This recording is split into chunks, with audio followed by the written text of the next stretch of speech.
My sister got engaged to a millionaire heir, and my parents decided that I was too embarrassing for the New Year's party. Your sister's in-laws are elite, you'll humiliate us. Don't ruin this, Dad said. Until the in-laws recognized me in a framed photo and screamed my name. My name is Maxine Bennett.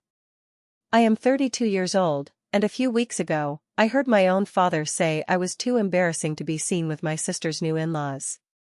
I was standing in the hallway of our old colonial house in the suburbs of Chicago. The floorboards in that house always creaked, especially the one right outside the living room door.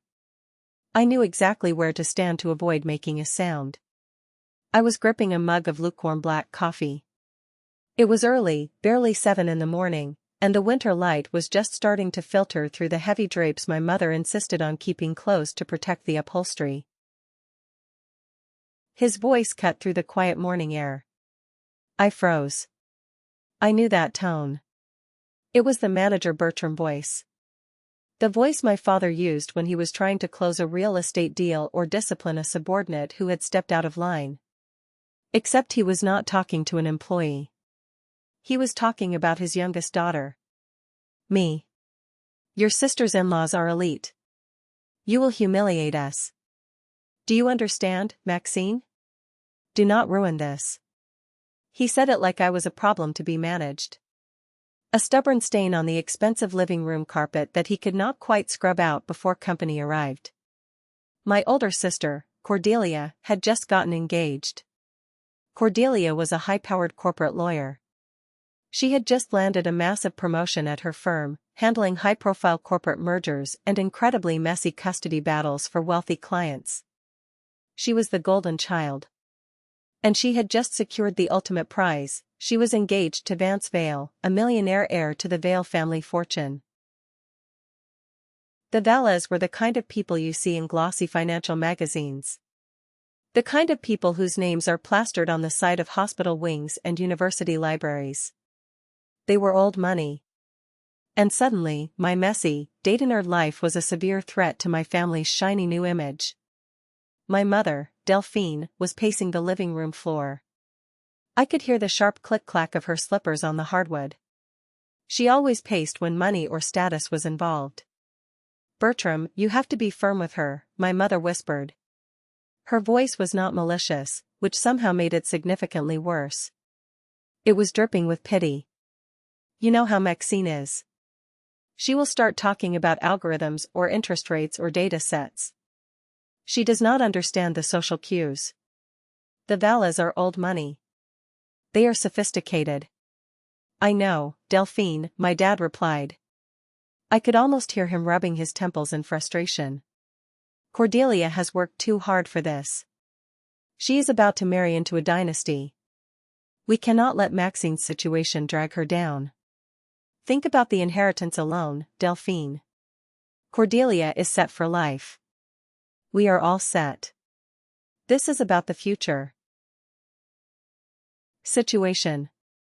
That is what they called my entire existence. A situation. I looked down at my clothes. I was wearing an oversized gray college sweatshirt and a pair of faded sweatpants. I had not brushed my hair yet because I had been pulling a grueling all-nighter for a major corporate client. My eyes were red-rimmed from staring at rows of neon green data on a black screen for 14 hours straight. To them, I looked like an absolute failure. A 32-year-old woman who still spent entirely too much time isolated on her computer. They did not care that I spent my nights rebuilding revenue models for failing multinational companies. They did not care that I fixed broken financial systems that saved thousands of people's jobs. To my parents and my sister, I was just the awkward, frumpy woman who asked way too many analytical questions at the dinner table and never quite knew which fork to use for the salad course. So, while they were mentally packing suitcases full of designer outfits for a spectacular New Year's Eve engagement party at a luxury resort in Miami, I was being told to stay home. Keep things simple. Stay out of sight. They did not want me at the party. They did not want me anywhere near the people they considered elite. And they definitely did not want anyone in the Vale family knowing I was part of the Bennett family bloodline. I quietly backed away from the door, stepping carefully over the creaky board. I retreated up the stairs to my room. My sanctuary. I closed the heavy wooden door and leaned against it, letting out a long, shaky breath I felt like I had been holding since I was 10 years old. I did not grow up thinking I was an embarrassment. When I was a kid, I just thought I was different. While the other kids at our neighborhood family barbecues ran around the yard playing tag or throwing water balloons, I was the one sitting at the cheap plastic folding table, meticulously counting how many hot dogs people took versus how many buns were left in the plastic bags. I remember one 4th of July clearly. I was 10 years old. The air was thick with humidity and the smell of charcoal. My Uncle Mike was manning the grill, sweating profusely into his shirt. My dad was standing right next to him, holding a cold beer, laughing loudly about some baseball game. I walked up to them, holding a small spiral notebook and a chewed-up pencil. "Uncle Mike," I said. My voice was high and incredibly serious. "You are cooking the burgers too fast. Based on the consumption rate of the last hour, we are going to run out of meat in exactly 20 minutes. But we will have 30% of the buns left over. If you slow down production or cut the remaining patties in half right now, you can optimize the supply." The loud laughter stopped instantly. My dad looked down at me. He did not look impressed by my math skills. He looked deeply annoyed. "Maxine," he sighed, the glass beer bottle clinking against his wedding ring. "Do not analyze the food. Just eat it. Go play volleyball with Cordelia. Be normal. Be normal." That was the repeating mantra of my entire childhood. Cordelia, who was 3 years older than me, was exactly everything they wanted a daughter to be. She was athletic. She had a bright, easy smile that charmed grandmothers, teachers, and neighbors alike. She knew exactly when to laugh, when to compliment someone's new watch, when to ask polite questions about golf or the weather. She was the undisputed golden child. I was the why child. Why do you invest in that mutual fund if their debt-to-income ratio is so historically bad? Why do we say we are totally fine with money if mom is secretly crying over the grocery bill in the kitchen? People laughed at first. Then, they simply stopped inviting me into their conversations. My parents would pull me aside afterward, plastering on fake smiles. "Maxine, just talk about school. Do not interrogate people." The absolute worst incident, the one that really sealed my permanent fate as the family pariah, happened at Cordelia's high school graduation dinner.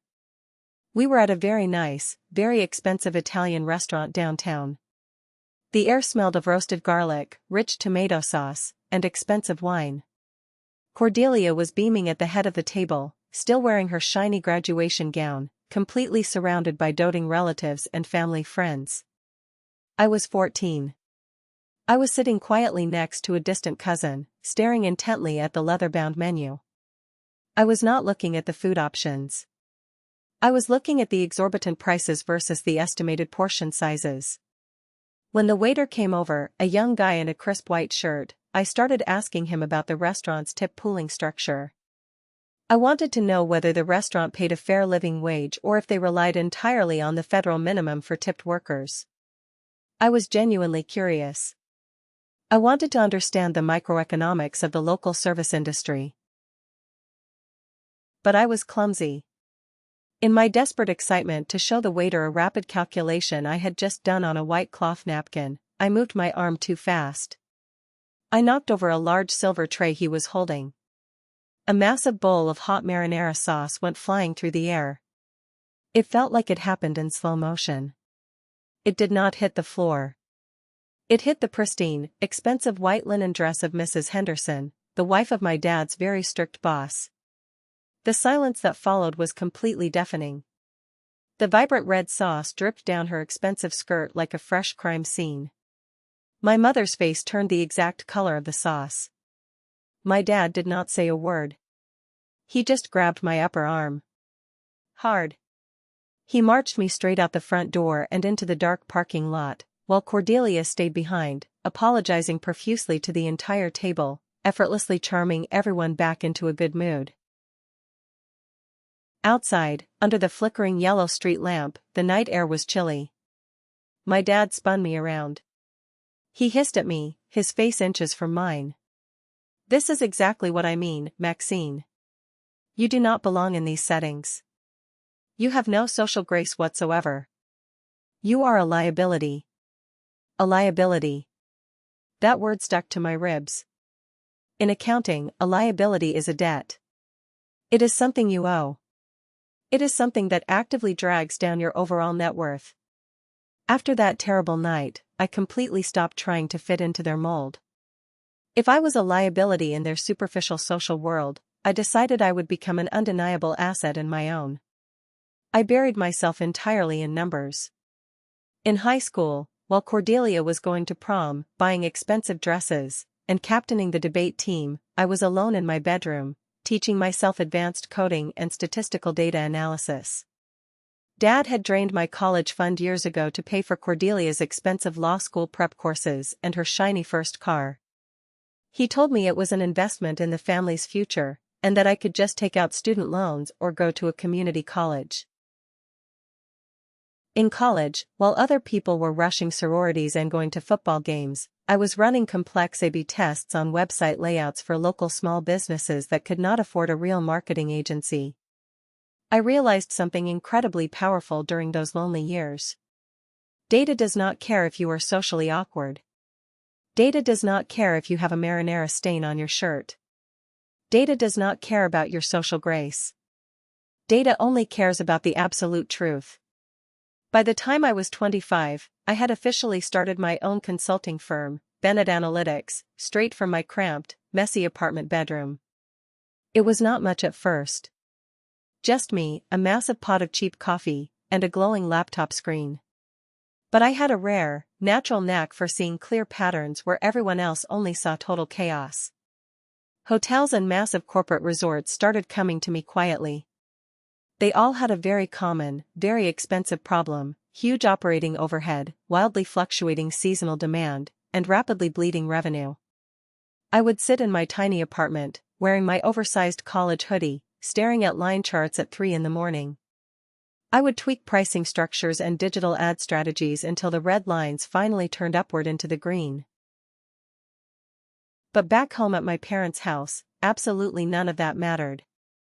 When I proudly mentioned landing my first major corporate client during a family holiday dinner, my mother smiled politely, patted my hand, and said, "So you are still doing that little computer thing in your room? Have you thought about applying to work as a teller at the local bank? Your Uncle Mike could probably get you a starting interview." My dad waved his fork dismissively over his plate of roast beef. "It is just a phase, Delphine. She needs a real job with actual health benefits and a salary. Look at Cordelia. She just made junior partner at the firm." Cordelia had gone straight into high-stakes corporate law. She bought a gorgeous, modern condo downtown with floor-to-ceiling windows. She drove a leased, spotless silver BMW. She brought home handsome, successful boyfriends who looked like they stepped out of catalogs. She was the ultimate Bennett family success story. My own salary, as far as they were concerned, was practically non-existent. But here is the massive secret I kept locked tightly in my chest, burning hotter than any anger or resentment. 3 years ago, my parents almost lost the colonial house. Dad had made some incredibly bad, highly leveraged investments in commercial real estate. Ironically, he made these financial decisions based entirely on casual tips from his wealthy golf buddies, rather than looking at any actual market data. The market shifted, and he was caught completely exposed. They were 3 months behind on the mortgage. The official bank foreclosure notice was physically in the mail. I found the terrifying letter sitting openly on the kitchen counter one rainy Tuesday afternoon when I visited the house to do my laundry, because the coin machine at my cheap apartment complex was broken. I stood in the kitchen, listening to the rain hit the windows, holding the thick paper. I did not say a single word to them.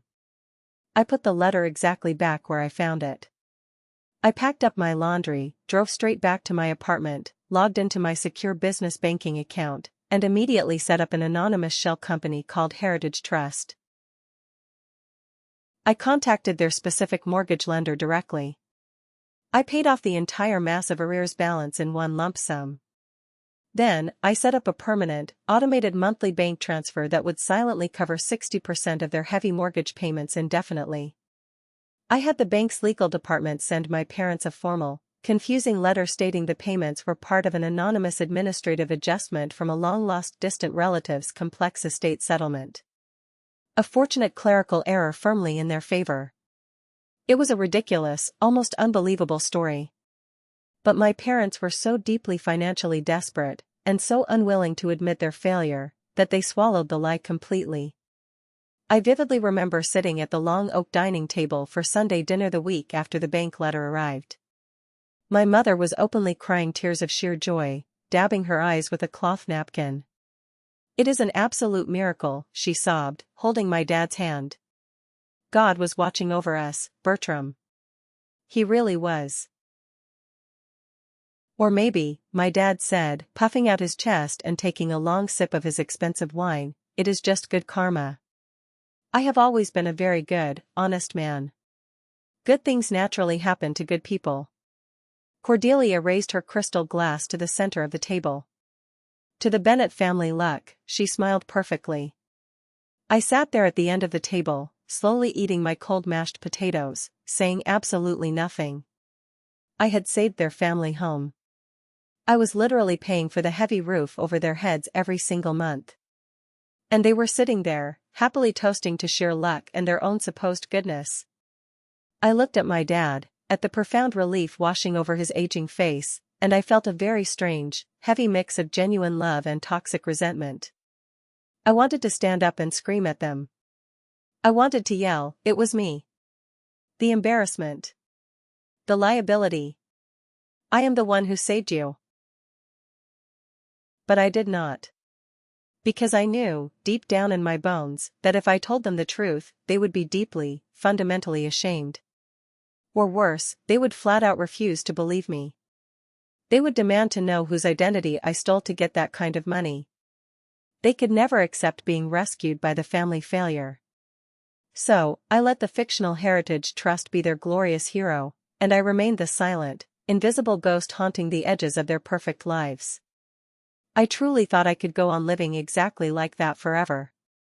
Being the silent, unappreciated benefactor from the shadows. I was comfortable in the dark. But then, the massive storm hit. And the storm had a very specific name, Vail Resorts.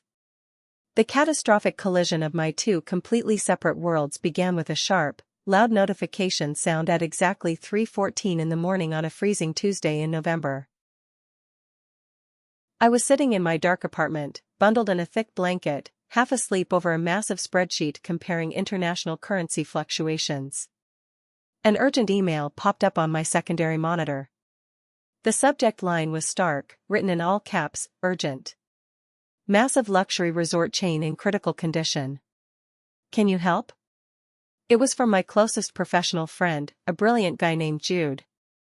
Jude ran a highly exclusive, boutique agency that handled severe crisis management for elite, high-end global brands.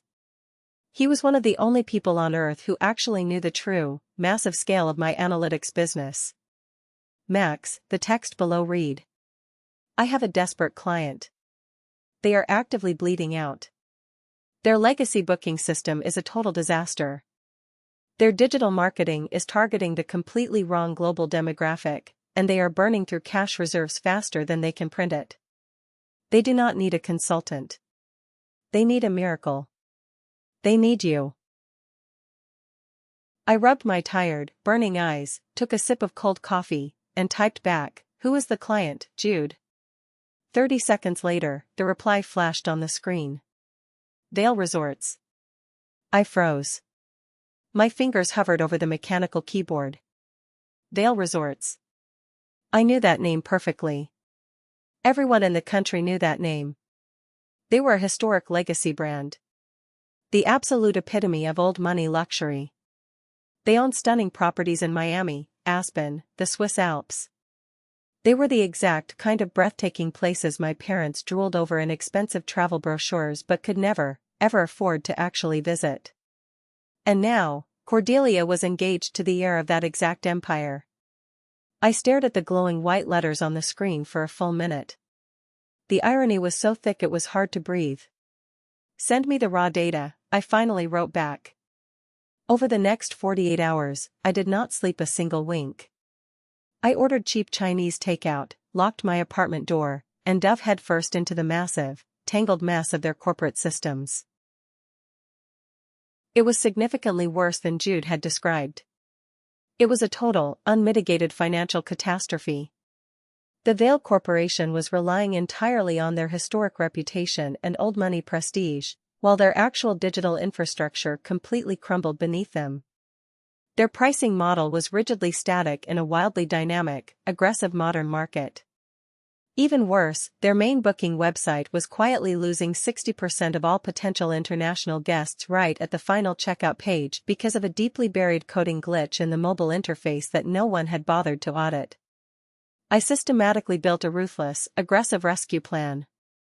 It required completely gutting their entire global advertising strategy, firing 3 legacy marketing agencies, and immediately implementing a highly complex, dynamic pricing algorithm that I had written myself from scratch. 2 days later, I was sitting at my desk, wearing my usual gray hoodie, on a highly secure Zoom call with the CEO of the entire empire. "This is Harrison Vail," the deep, gravelly voice said through my speakers. The connection was audio only because their flagship resort's secure Wi-Fi was currently down, yet another critical infrastructure thing I urgently needed to fix for them. He sounded incredibly tired. He sounded like a man carrying the weight of a collapsing mountain. "Jude tells me you are the architect who can finally stop this bleeding," Harrison said. His tone was skeptical but desperate.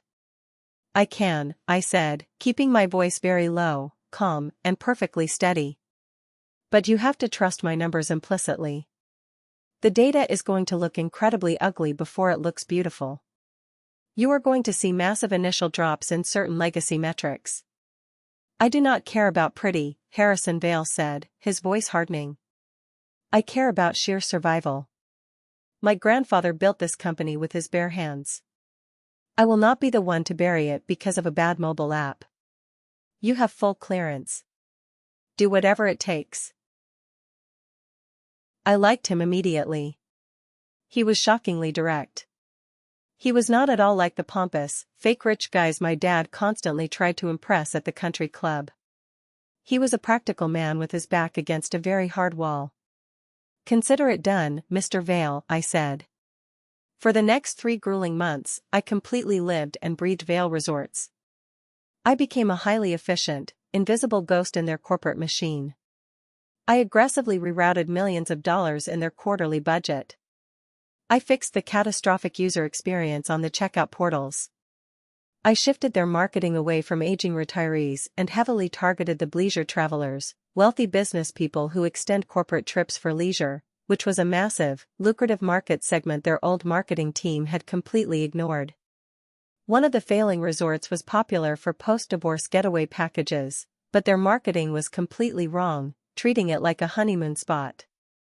I changed the targeting entirely. The financial results were almost immediate. Global occupancy jumped 18% in the very first month. The staggering revenue followed right behind it.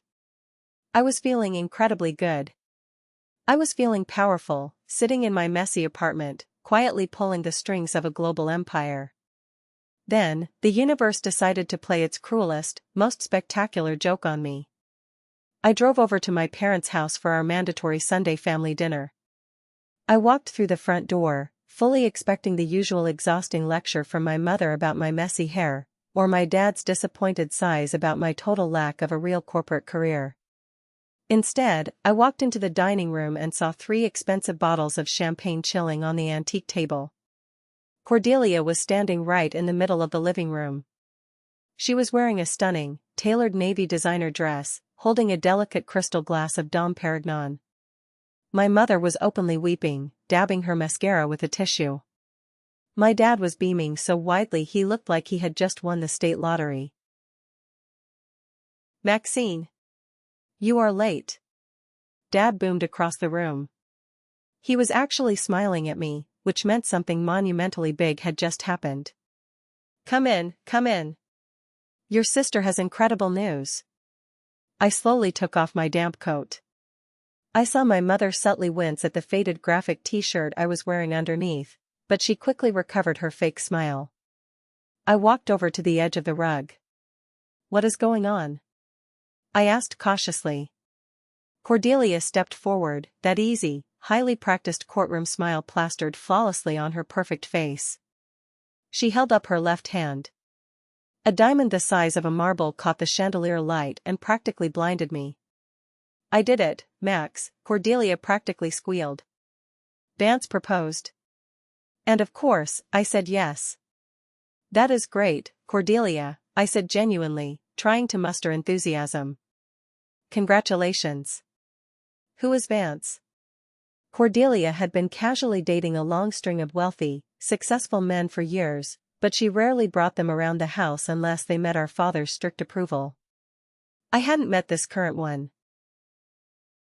Vance, she said, dropping the last name like it was a heavy bar of solid gold. Vance Vale. The entire living room seemed to physically tilt sideways. The air left my lungs. Vale, I repeated, my voice barely a whisper. As in? Vale Resorts? The very same. Cordelia said, dramatically puffing out her chest and taking a sip of champagne. His family owns the entire global chain. Hotels, real estate, the works. Vale Resorts. They are absolute royalty, Maxine. American royalty. My dad stepped forward and proudly clapped Cordelia on the shoulder.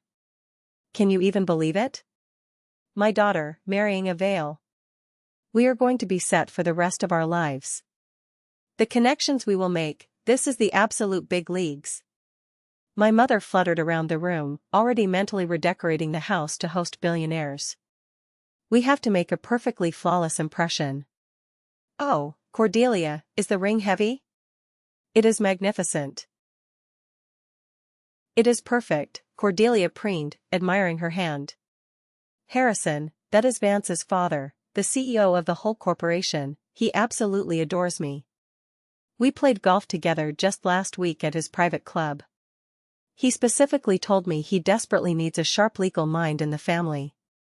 He respects my opinion so much. I almost violently choked on my own spit. Harrison. The gruff, exhausted man I had been on secure conference calls with almost every single day for the past 3 months. The man who had privately confided in me just last Tuesday that his own board of directors were bloodthirsty sharks and he desperately needed my algorithms to save his grandfather's legacy from hostile takeover. Harrison Vale did not need a sharp legal mind to play casual golf with. He needed a brilliant data strategist to keep his entire empire from flatlining into total bankruptcy. And here was my sister, standing in our living room, arrogantly claiming to be the cherished golden girl of the exact same family that I was secretly saving from total financial ruin from my messy bedroom. That is amazing, Cordelia, I finally managed to force out, my throat tight. It is, Dad said, turning his attention to me. His wide smile immediately faded slightly, replaced by a stern, managerial frown. Now, listen to me very carefully, Maxine. Vance's family is highly elite. They are not like normal people. They are incredibly sophisticated. When you eventually meet them, please, for the love of God, do not start rambling about your little computer gigs or your weird math spreadsheets. Just nod politely, smile, and stay quiet. Actually, Cordelia interrupted abruptly. She looked down at her expensive designer heels, suddenly feigning a look of deep discomfort. That is something we really need to talk about right now. I looked closely at my older sister. I saw the calculated hesitation in her perfectly lined eyes. I saw the cowardice hiding behind the makeup. What is it? I asked, my voice dropping an octave. The official engagement party, Cordelia said, playing with her new diamond. Vance's family is throwing it. It is going to be on New Year's Eve. At their flagship resort property down in Miami. I know the place, I muttered softly. I knew it intimately.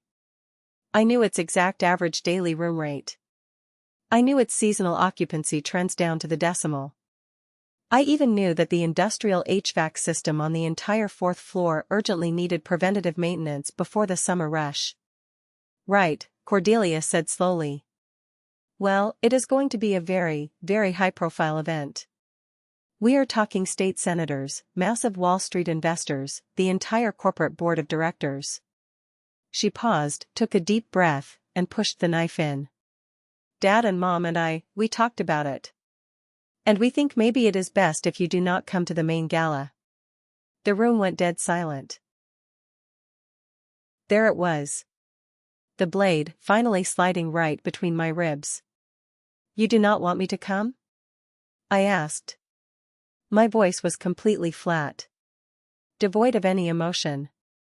It is a massive amount of pressure, Max, Cordelia said, stepping forward and putting a condescending, manicured hand on my tense shoulder. I instantly flinched away from her touch. You get so anxious in large crowds. You always say weird, inappropriate things to important people. We just want everything to go perfectly smoothly for the family's image. You understand, right? I looked past her to my parents.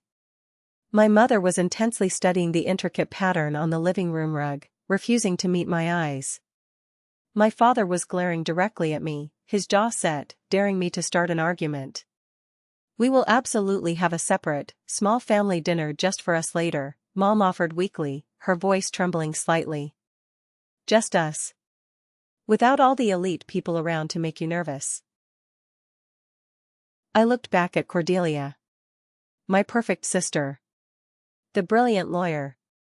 The beautiful, glowing future daughter-in-law of the incredibly powerful man who currently paid my massive consulting invoices every Friday. You are formally uninviting me to your engagement party because you think I am embarrassing, I stated plainly.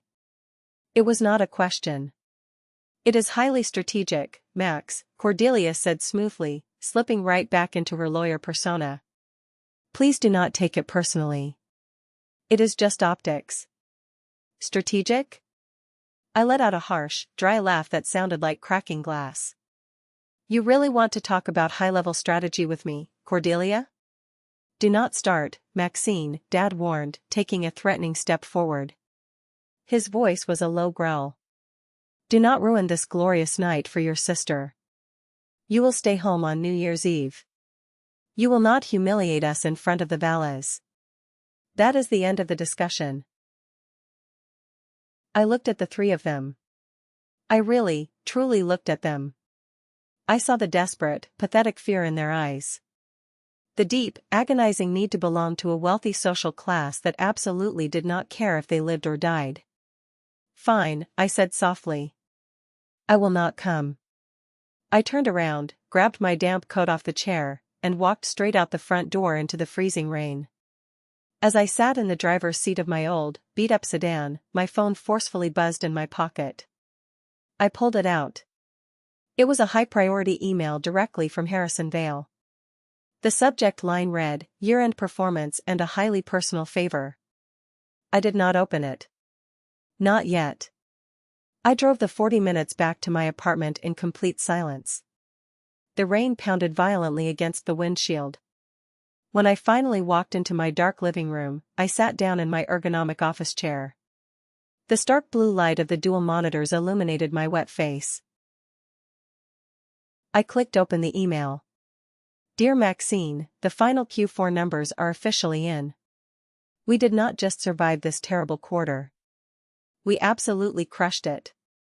You saved us.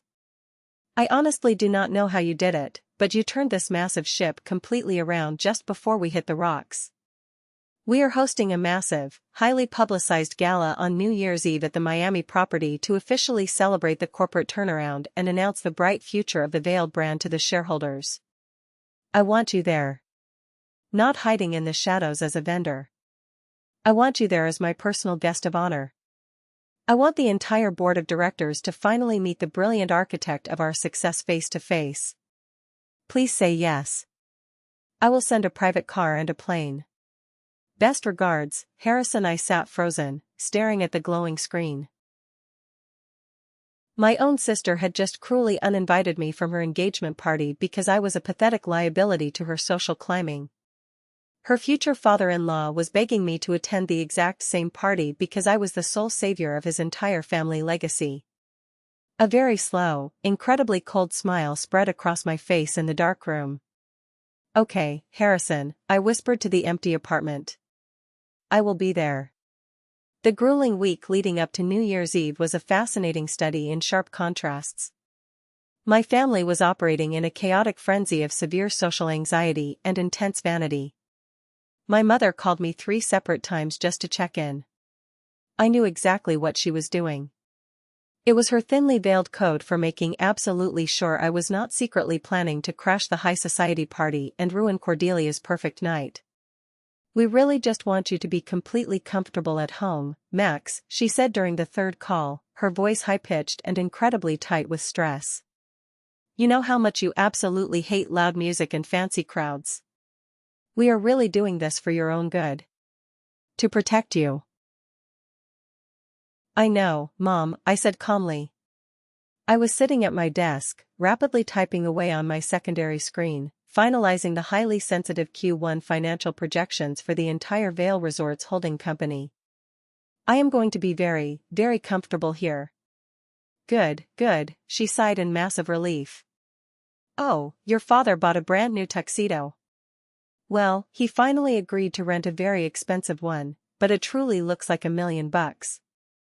And Cordelia's dress, oh, Maxine, she looks like a real princess." "That is wonderful, Mom." "Have a great time," I said, and hung up the phone. I leaned back in my chair and looked across the room. Hanging perfectly on the back of my closet door was a thick, black velvet garment bag. It was absolutely not a rental. 30 minutes after I had accepted Harrison's invitation, I had picked up the phone and called Jude. "I need a dress, Jude," I had told him, my voice completely devoid of its usual hesitation. "Not a sensible dress for a corporate funeral. I need a dress for a coronation." Jude did not ask a single unnecessary question. He understood the assignment perfectly. He personally drove me to a highly exclusive, appointment-only Italian boutique hidden downtown. A place that did not even have a sign out front, just a heavy, unmarked oak door. A meticulous older woman named Isabella had measured me in complete, respectful silence. When I finally put on the finished piece 3 days later, I stood in front of the massive 3-way mirror and literally did not recognize the woman staring back at me. The oversized, stained hoodie was gone. The defensive, hunched posture was gone. The dress was a breathtaking, deep emerald green silk that hugged my waist perfectly and flowed elegantly to the floor. It was sharp, sophisticated, and quietly expensive. I looked incredibly dangerous. "You clean up remarkably well, boss," Jude had said, grinning from the velvet sofa in the corner. "Now, we fix the hair." I went to a high-end salon. I let them cut the split ends. I let them style it into a sleek, sophisticated updo that exposed my neck and made my jawline look sharp. When I finally walked out onto the bustling Chicago street, taking a deep breath of the freezing December air, I physically felt a massive shift in my own internal gravity. For 32 long years, I had stupidly believed my family's deeply flawed narrative about me. I had believed that I was inherently awkward. That I was unlovable. That I was less than them. But standing there on the pavement, feeling the luxurious weight of the silk and wool coat against my skin, I realized a profound truth. I had never been awkward. I had just been incredibly bored by their superficial world. I had never been less than them. I had just been severely underutilized. Then came the final, most insulting blow. 2 days before the massive Miami party, Cordelia unexpectedly texted me, asking to meet for a quick coffee. For one fleeting, pathetic second, the deeply buried younger sister inside me thought she might actually apologize. I thought she might say, "Screw the optics, Max. You are my sister. Please come to the party." We met at a crowded Starbucks downtown. The line was long, and the air smelled heavily of roasted espresso and burnt milk. Cordelia was already sitting at a small corner table, wearing a pristine beige trench coat. She anxiously checked her expensive watch 3 times in the first 5 minutes I sat there.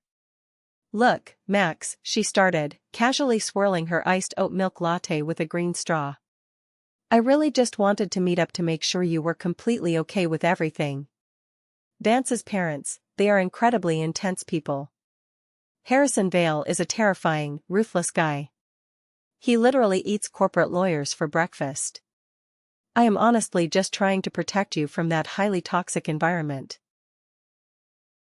"Protect me," I repeated slowly, letting the words hang in the air. "By actively hiding me from your new family." "It is absolutely not hiding," she insisted, her voice rising defensively.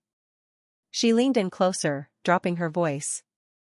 "It is just managing assets, Maxine. It is public relations." I almost laughed out loud right there in the coffee shop. "Managing assets." "You know," I said, leaning forward and resting my arms on the sticky table, looking directly into her perfectly mascaraed eyes. "You talk an awful lot about Harrison Vale. What is he actually like in person?" "Oh, he is brilliantly intimidating," Cordelia gushed, her eyes lighting up. She was clearly making it up as she went along, spinning a web of total fiction to impress me. "We have these incredibly long, deep talks about macroeconomics over drinks. He deeply values my legal counsel on corporate matters. Honestly, I think he is secretly grooming me for a highly coveted seat on the main board of directors." I took a slow sip of my plain black coffee. The bitter liquid burned my throat in a good way.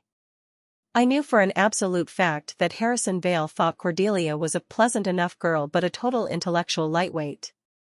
He had specifically told me that exact phrase on a secure phone call last Tuesday when we were discussing the legal department's quarterly budget. "Well, good luck with all of that, Cordelia," I said smoothly, setting my cup down. "I truly hope you get exactly everything you deserve in life." "Thanks, sis," she said brightly, completely missing the heavy sarcasm. She stood up, brushing an invisible piece of lint off her coat. She pulled out her designer leather wallet and casually threw a crumpled $25 bill onto the table between us. "The coffees are on me today," she said with a sickeningly sweet smile. "Buy yourself something nice for dinner on New Year's Eve. Order a large pizza or something fun. Enjoy the quiet night in." I sat perfectly still and stared down at the $25. It was not a generous gift. It was a blatant dismissal. It was cheap hush money for the embarrassing, poor relation. "Keep it," I said quietly. "You might actually need it." "Do not be so ridiculously dramatic, Maxine," she scoffed, rolling her eyes and grabbing her expensive purse. "I am marrying the Vale heir. I am completely done ever needing money again." She turned and walked out of the shop, the little brass bell on the glass door jingling happily behind her. I reached out and picked up the $25 bill. I slowly, methodically folded it into a tiny, neat square and slid it deep into my coat pocket. I was going to keep it forever. I was going to frame it one day. It would serve as a permanent, physical reminder of the exact moment I completely severed the toxic emotional cord that had kept me tied to my family's conditional approval. I went straight back to my apartment and packed my bags. I did not pack my usual frayed duffel bag. I packed a sleek, incredibly expensive leather weekender bag I had purchased specifically for this exact trip. On the crisp morning of New Year's Eve, my parents and Cordelia flew first-class commercial to Miami, a flight that was undoubtedly paid for by the Vale family's hospitality account. I did not fly commercial. I took the sleek, private charter jet that Harrison Vale had personally arranged for me. When the jet finally touched down on the private tarmac in Miami, the tropical air was thick, warm, and smelled intoxicatingly of salt water and blooming jasmine. A uniformed driver was standing patiently by a black SUV. He was holding a crisp white sign. The sign did not say Bennett. It simply said, "The Architect." "Ms. Bennett?" the driver asked respectfully, quickly opening the heavy door of the SUV for me. "Mr. Vale is eagerly expecting you at the property." He is very excited for tonight. Thank you, I said smoothly as I slid into the luxurious leather seat. As we drove smoothly down the palm tree-lined highway toward the massive oceanfront resort, my heart finally started to hammer erratically against my ribs. This was it. This was the absolute point of no return. I was about to detonate a bomb in the middle of my family's carefully constructed fantasy. I pulled my phone out of my purse. I saw a fresh text message glowing from my mother. Mom, we just arrived at the resort. The lobby is absolutely stunning. It is so incredibly sad you could not make it because of your terrible stomach flu. Drink lots of fluids and get some rest. We will send photos later. Love you. I felt a sudden, hot flash of intense anger crawl rapidly up my neck, but I violently pushed it down. I did not let it consume me. I consciously converted that raw anger into cold, hard fuel. Stomach flu, I muttered to myself, locking the phone screen and dropping it back into my bag. We pulled up to the discreet service entrance at the back of the massive resort, exactly as Harrison had requested. He wanted to meet with me privately before the chaotic gala officially began. I was quickly ushered by a silent security guard through a maze of back hallways and up a private elevator into Harrison's executive office. It was a massive, breathtaking corner suite overlooking the crashing ocean. Harrison Vale was standing by the floor-to-ceiling window, looking out at the water. He turned around when I entered. He was a tall, imposing man with sharp silver hair and piercing blue eyes that missed absolutely nothing. He looked at me, then at my elegant silk dress, and a wide, genuine smile broke across his weathered face. Maxine, he said, walking across the room and extending a large, calloused hand. You look completely different than you do on those tiny Zoom screens. Much better lighting down here in Miami, I joked, shaking his hand firmly. He let out a loud, booming laugh that echoed in the large room. You saved my ass, Maxine. I mean it. I truly mean it. The corporate board was completely ready to oust me last quarter. They had the votes. The raw numbers you gave us, the algorithms, they did not just stabilize the bleeding. They gave this entire legacy a future. I just looked at the raw data, Harrison, I said calmly, taking a seat in one of the leather chairs. The answers were always buried right there in your servers. You just needed someone to translate them. Humility, he nodded slowly, walking over to a mahogany cart to pour 2 glasses of sparkling water. A very rare quality in this business. Especially in my own family. He handed me a glass. Tonight is going to be incredibly big. I have a massive surprise planned for the major stakeholders. We built a wall of innovation right in the center of the main lobby. We are publicly showcasing the brilliant people who made this historic turnaround possible. My stomach did a violent flip. The water suddenly tasted like ash. Harrison, I started, setting the heavy crystal glass down on the desk. About tonight. There is something very important you urgently need to know about me. Harrison paused, looking intently at my face. He sensed the sudden shift in my tone. What is it? My last name is Bennett, I said slowly. Yes. Maxine Bennett. I know, he said, frowning slightly in confusion. My sister, I continued, forcing the words out of my tight throat, is Cordelia Bennett. The lawyer. The exact same woman who is marrying your son, Vance, tonight. Harrison Vale stared at me. The absolute silence in the massive office stretched out for 10 agonizing seconds. I could literally see the gears turning violently behind his piercing blue eyes as he processed the information. Cordelia, he whispered. His eyes widened in shock. The lawyer girl? The one who talks endlessly about my golf swing? That is the one, I nodded grimly. Wait a damn minute, Harrison frowned deeply, his thick eyebrows pulling together.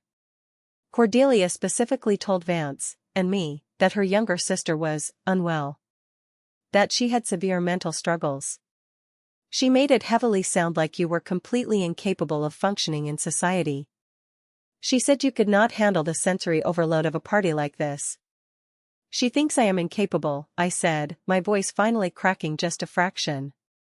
She formally uninvited me to this party on Tuesday because she honestly thinks I am a severe embarrassment to your family's elite, old money standards. Harrison set his glass down on the desk. He set it down so incredibly hard that the sharp sound cracked like a gunshot in the quiet room. His face darkened instantly. Not with anger directed at me, but with a cold, terrifying, furious realization. She hid you, Harrison said softly, his voice vibrating with lethal intensity. She actively hid the brilliant woman who single-handedly saved my entire family's company, because she was ashamed of your clothes? None of them know, I said, looking down at my hands. My parents, Cordelia, they have no idea what I actually do. They think I am just a pathetic loser who plays on computers in her messy basement. They think I am unemployed. Harrison looked at me. A completely new, profound level of deep respect dawned in his eyes. He slowly shook his head. Then, a highly mischievous, almost predatory grin spread slowly across his sharp face. Oh, Harrison whispered, his eyes practically gleaming with anticipation. Oh, Maxine. This is going to be incredibly fun. He turned around, walked decisively over to his desk, and picked up the heavy landline phone. He pressed a single button. Bernadette, he said to his wife on the other end. We have a slight change of plans for the main introduction tonight. We are going to need the main spotlight. He paused, listening. Yes. The big one. And tell security to lock the doors to the VIP section. He hung up the phone and turned back to face me. He looked like a general preparing for war. Maxine, Harrison said, his voice dropping low. Are you finally ready to stop being a ghost? I stood up. I smoothed down the expensive emerald silk of my dress. I checked my reflection one last time in the dark glass of the balcony door. The woman looking back at me did not look like a liability. She looked like a woman who owned the entire building. I am completely ready, I said. The massive, heavy oak doors of Harrison Vale's executive suite closed firmly behind me, leaving me in the quiet, carpeted hallway. My heart was thumping a steady, powerful rhythm against my ribs. I did not feel the crushing, familiar weight of anxiety that usually suffocated me at family gatherings. I felt an electric, buzzing anticipation. I felt completely awake. Harrison had insisted on a highly dramatic entrance. He had specifically told his private security team to arrange a different vehicle for me to arrive at the front of the massive building. I walked out of the discreet back entrance into the warm, tropical Miami night air. The humidity curled around the edges of my styled hair. Waiting for me on the pristine circular driveway was not the modern black SUV that had picked me up from the private airstrip. It was a flawlessly restored, vintage Rolls-Royce Phantom. It was painted a deep, glossy black that seemed to absorb the light from the tall palm trees surrounding the property. A valet, dressed in an immaculate white uniform and white cotton gloves, rushed forward and opened the heavy passenger door for me. The interior smelled of incredibly expensive, aged leather and polished cedar wood. I slid onto the wide back seat, smoothing the rich emerald silk of my dress over my knees. The door closed with a solid, wealthy thud, shutting out the sound of the crashing ocean waves. Good evening, Miss Bennett, the driver said respectfully, catching my eyes in the rearview mirror. We are going to take the long way around the entire property to join the main queue for the grand lobby entrance. Mr. Vale specifically requested that you arrive at exactly 8 o'clock. The absolute peak of the arrivals. Take your time, I replied softly. I leaned back into the plush leather. I closed my eyes and took a long, deep breath. The slow drive around the massive resort complex took about 10 minutes. I watched the glowing, luxurious swimming pools and the perfectly manicured tropical gardens glide past the tinted windows. I thought about my mother, currently inside that building, desperately adjusting her jewelry and scanning the crowded room for anyone she deemed important enough to talk to. I thought about my father, sweating nervously in his rented tuxedo, constantly terrified that someone would realize he did not actually belong in this elite world. I thought about Cordelia, showing off her diamond ring, completely unaware that the very foundation of the empire she was marrying into was currently being held together by the sister she had just thrown away like garbage. The vintage Rolls-Royce slowly turned onto the main grand driveway. It was a spectacular parade of extreme wealth. We pulled up slowly behind a line of bright red Ferraris, sleek silver Bentleys, and massive, intimidating luxury SUVs. The driveway was bathed in bright, golden light. As my car finally pulled up to the front doors, the flashbulbs of several hired event photographers began to pop rapidly. They were not taking pictures of me specifically, they were taking pictures of the magnificent vintage car, desperately trying to capture the mystery of whoever was important enough to be riding inside it. The valet opened my door. I stepped out onto the thick, plush red carpet. The humid air hit me instantly. I adjusted the delicate straps of my silk dress, squared my shoulders, and lifted my chin. I did not rush. I walked slowly and deliberately up the wide marble steps toward the massive glass doors of the grand lobby. I completely ignored the hushed whispers of the wealthy guests standing around the entrance. I felt the luxurious fabric of my dress brushing against my legs with every single step. The main lobby was absolutely cavernous. It was a palace built of white marble, towering gold pillars, and massive crystal chandeliers that cast a sparkling, fractured light across the crowded room. A sophisticated live jazz band was playing a smooth, upbeat melody in the corner. Dozens of waiters in crisp white jackets moved silently through the crowd like elegant ghosts, carrying heavy silver trays loaded with crystal glasses of expensive champagne and tiny, intricate appetizers topped with black caviar. I stood near the entrance for a moment, letting my eyes adjust to the bright lights and the swirling sea of designer gowns and tailored suits. And then, I saw them. They were standing awkwardly near a towering, multi-tiered water fountain in the center of the room. They were looking desperately around the massive space, their eyes darting rapidly, searching frantically for anyone they could impress or attach themselves to. They looked exactly like three small, terrified fish swimming blindly in a tank full of massive, hungry sharks. They thought they were the elite predators tonight, completely unaware that they were just the bait. My father saw me first. He was holding a half-empty glass of wine. He suddenly stopped scanning the room and stared directly at me. I could vividly see the profound, agonizing confusion washing over his aging face. He squinted his eyes hard. He recognized the shape of my face. He recognized the way I walked. But his brain simply could not reconcile the impossible context. Maxine, his deeply embarrassing, frumpy, unemployed daughter, walking out of a vintage Rolls-Royce, wearing a breathtaking designer gown that cost more than his car, looking entirely at home in a room full of billionaires. I saw him shake his head slightly, as if trying to clear a hallucination. He probably thought I was just a very wealthy stranger who happened to look remarkably like his massive disappointment of a daughter. But then, I kept walking closer. Straight toward them. Maxine? Cordelia's sharp voice cut violently through the smooth jazz music. It was absolutely not a warm, sisterly greeting. It was a raw, breathless gasp of pure, unadulterated horror. My mother physically jumped. She spun around, following Cordelia's terrified gaze. Her jaw dropped open.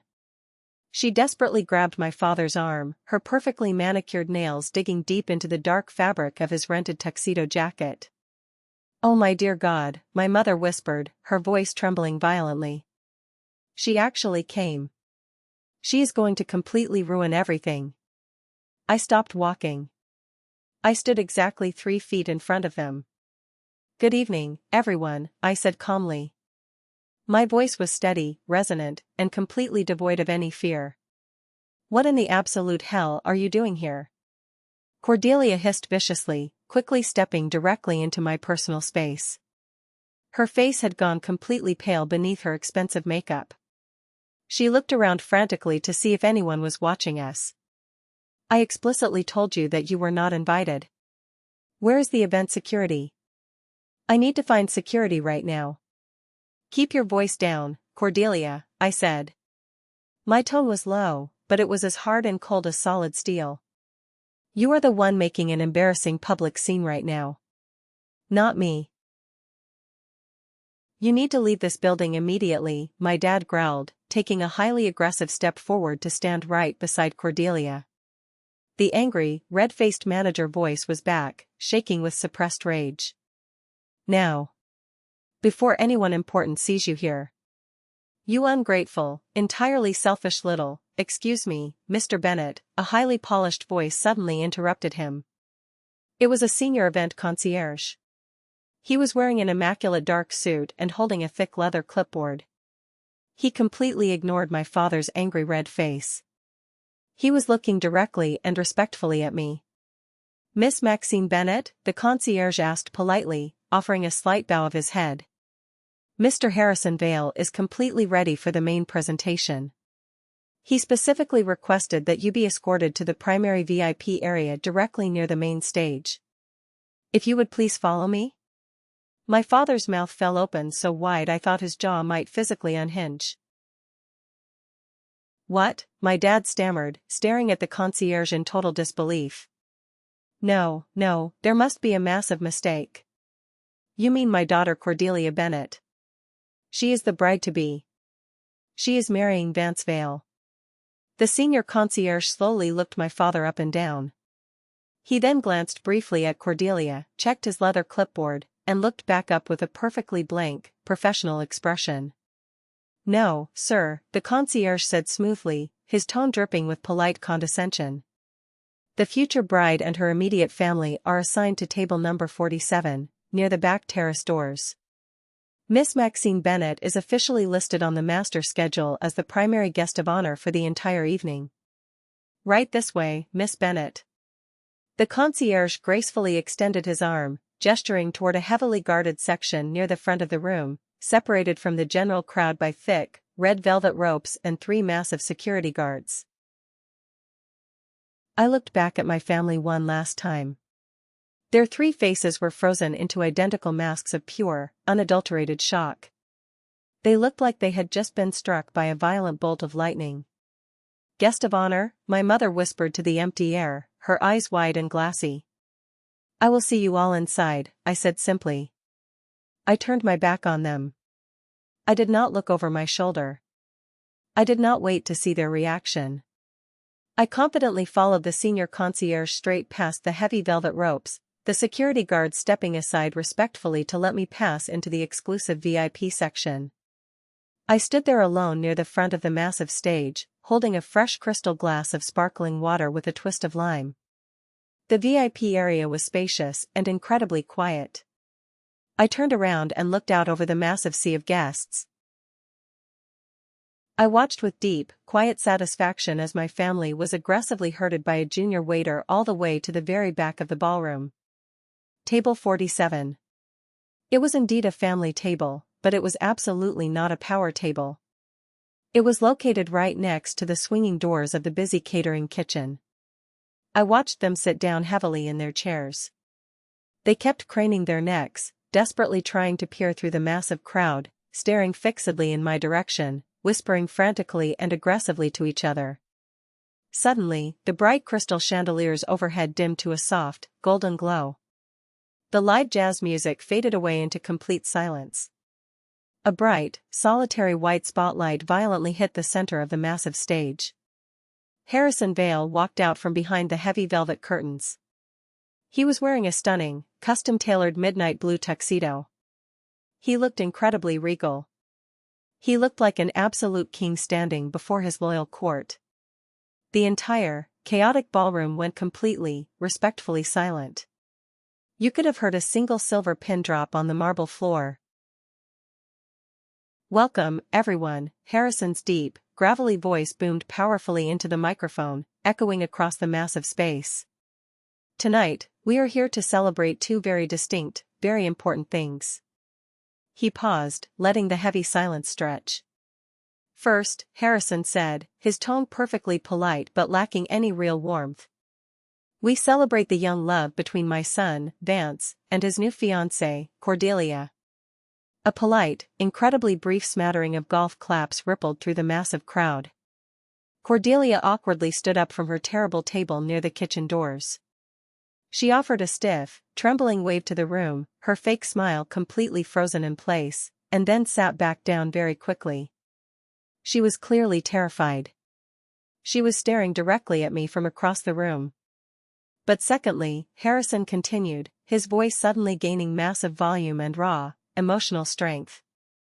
And far more importantly for the thousands of people who rely on this company to feed their families, we celebrate the absolute survival of the Vail legacy. The crowd leaned in collectively. You all in this room know exactly what happened, Harrison said, his piercing eyes sweeping over the wealthy investors. We had a brutal, terrible year. Our systems were failing. Our numbers were bleeding out. Some of the very people standing in this room tonight actively bet massive amounts of money against us. You thought the Vail Empire was finally going to fall. He paused again, letting the thick tension build until it felt almost suffocating. But we did not just survive, Harrison declared loudly. We evolved. We adapted. And we absolutely did not do it alone. His elegant wife, Bernadette Vail, stepped gracefully up to the microphone beside him. She was a formidable, stunning woman dripping in heavy, antique diamonds. We survived this terrible storm, Bernadette said, her voice clear and ringing, because of a brilliant new vision. A completely new way of seeing our complex world through the undeniable truth of raw data. Behind them on the massive stage, a gigantic, heavy black velvet curtain covered an entire wall of the lobby. We proudly call this the Wall of Innovation, Harrison said, gesturing broadly to the covered wall. And standing right at the very center of it is the brilliant architect of our historic financial turnaround. Drop the curtain. The massive black velvet curtain fell rapidly to the floor with a heavy swoosh. The wall behind it was absolutely magnificent. It was covered in glowing, backlit gold frames featuring the faces of the top executives. But right in the dead center, significantly larger and brighter than all the rest, was a massive, stunning portrait. It was a picture of me. It was not the exhausted, frumpy, hoodie-wearing version of Maxine that my family constantly mocked. It was the sharp, highly professional, confident version from my private corporate portfolio. The version I kept entirely secret from them. Right below my glowing face, carved in bold, heavy brass letters, was my name, Maxine Bennett. Strategic Architect. The savior of our legacy. A massive, collective gasp went rippling through the crowded ballroom. Hundreds of people were staring at the glowing wall in total awe. Maxine Bennett. Harrison's powerful voice boomed through the speakers. Where are you, my dear? Step out into the light. A second, blindingly bright spotlight swung rapidly across the dark room and locked directly onto me standing in the VIP section. I stood there, bathed in the brilliant white light. I did not flinch. I did not look down at my expensive shoes. I held my head high. This brilliant woman right here, Harrison said, pointing directly at me from the stage. This woman single-handedly reshaped our entire global business model. She is the direct reason our corporate stock is up an unprecedented 40% this quarter. She is the sole reason that 5,000 loyal employees still have their jobs and their salaries to take home to their children this week. Ladies and gentlemen, please welcome the absolute genius behind Bennett Analytics. Maxine Bennett. The applause was not polite. It was completely thunderous. It was a physical, deafening roar that shook the floorboards. Wealthy investors, state senators, and ruthless board members who I recognized from my secure Zoom calls were physically standing up from their tables, clapping aggressively and nodding their heads at me in deep, profound respect. I slowly turned my head and looked directly at table number 47. My parents were completely frozen in time. They looked exactly like fragile statues roughly carved out of solid ice. My mother had both of her hands clamped tightly over her open mouth, tears of pure, unadulterated shock streaming down her face, ruining her expensive makeup. My father looked pale, sick, and completely hollowed out, like someone had just punched him violently in the stomach. And Cordelia. Cordelia looked frantically back and forth between the massive, glowing photo of my face on the wall and the real me standing under the blinding spotlight. She then looked at Vance Vale, who was sitting right next to her. Vance was not clapping. Vance was staring at Cordelia with a look of absolute, terrifying disgust. I could clearly read Vance's lips from across the room. He leaned close to Cordelia and angrily mouthed the words, "That is your sister? You looked me in the eye and told me she was severely mentally unstable and unemployed." I walked slowly and confidently up the marble stairs to the main stage. I shook Harrison's large hand firmly. I kissed Bernadette politely on both of her cheeks. I turned around and took the heavy silver microphone from Harrison's hand. I looked out over the massive crowd. I took a deep breath. "Thank you, Harrison," I said. My voice was perfectly steady. It echoed clearly across the silent room. It has been an absolute honor to work alongside a legacy family that truly understands the fundamental value of people. A family that deeply understands that true value is absolutely not about the expensive designer clothes you wear. It is not about how politely you make small talk at fancy dinner parties. And it is certainly not about pretending to be something you are not just to impress people who do not care about you. I looked directly, deliberately over the heads of the elite crowd. I locked my eyes straight onto table number 47. I made dead, unbroken eye contact with my sweating, trembling father. "True value," I said slowly, letting every single word land with the heavy weight of an anvil, "is about having the rare intelligence to see the immense worth in the very things that everyone else arrogantly overlooks." I handed the heavy microphone back to Harrison. The thunderous, deafening applause immediately started all over again. Harrison threw his large arm affectionately around my bare shoulders. "Come with me, Maxine," Harrison shouted happily over the roaring crowd. "Let me personally introduce you to the state senator. He is desperate to ask you about your predictive models." As we walked slowly off the brightly lit stage, I glanced back over my shoulder one final time. My family was still sitting at their terrible table near the kitchen doors. They looked incredibly small. They were actively shrinking in their chairs in a massive room full of the exact elite people they had so desperately, pathetically wanted to impress. They were the only 3 people in that entire ballroom who truly, deeply did not belong. The hour following the massive stage presentation was an absolute, chaotic blur of firm handshakes, clinking crystal glasses, and heavy, gold-embossed business cards being shoved enthusiastically into my hands. I was formally offered 3 massive, incredibly lucrative corporate consultancy contracts before I even had the chance to finish my first glass of expensive champagne. Powerful people who would not have looked twice at my faded hoodie a week ago were now desperately hanging on my every single word, asking me complex questions about my dynamic algorithms and market predictions. But I knew the real, ugly confrontation was completely inevitable. I saw them physically cornering me near the massive, glowing ice sculpture at the raw seafood bar.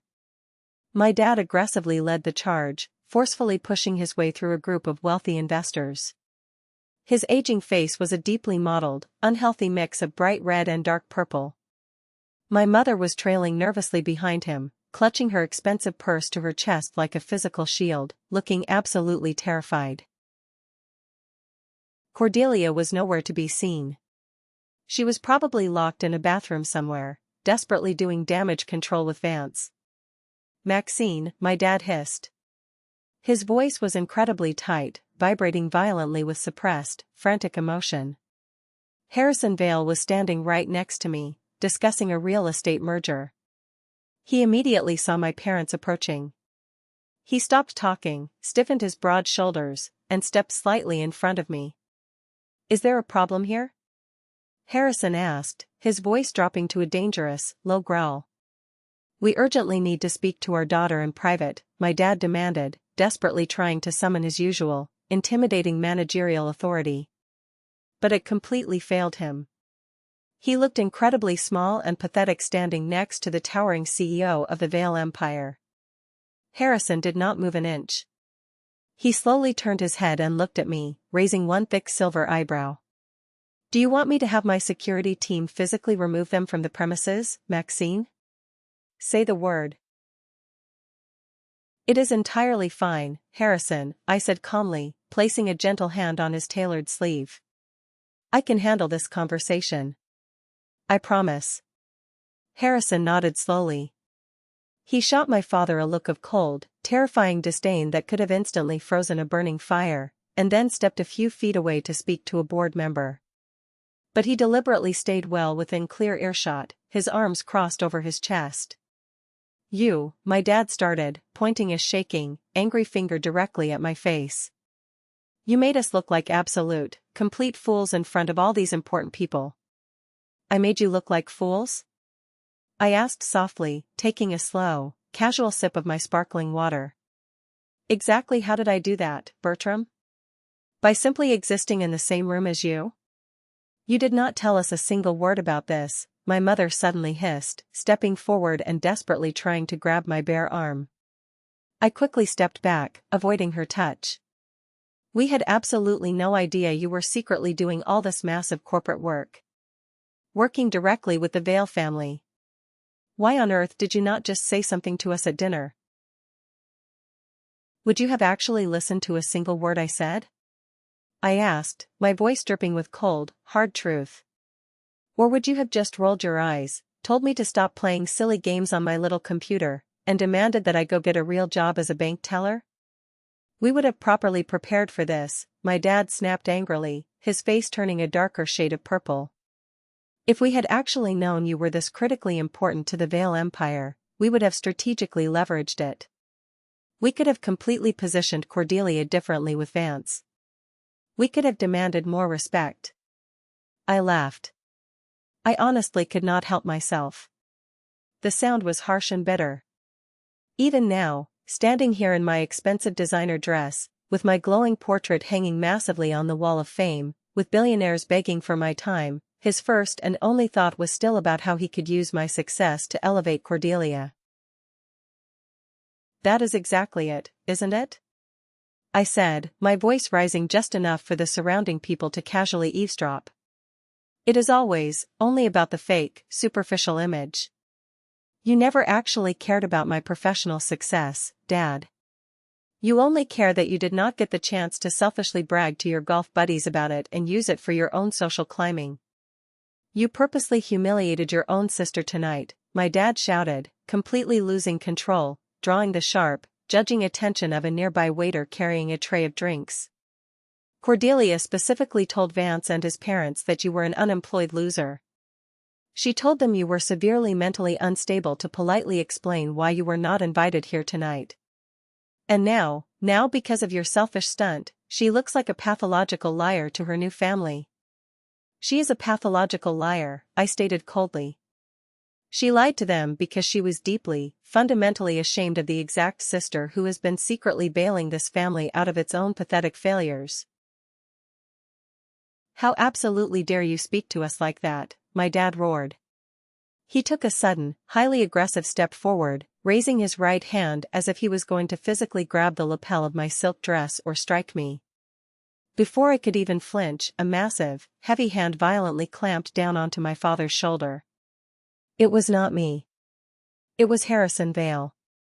If you even think about touching her, Harrison said, his voice dropping to a terrifying, lethal whisper that sent a cold shiver down my own spine, I will personally have my armed security team violently throw you out of this luxury resort so incredibly fast your head will spin for a week. And then I will personally ensure you never work in real estate in this state again. My dad froze instantly. All the fake, arrogant bluster completely drained out of his body. He looked at Harrison's furious face, then down at the massive hand tightly gripping his shoulder. He physically shrank in his rented tuxedo. Mr. Vale, my dad stammered pathetically, suddenly sweating profusely. I deeply apologize. This is just a private, complicated family matter.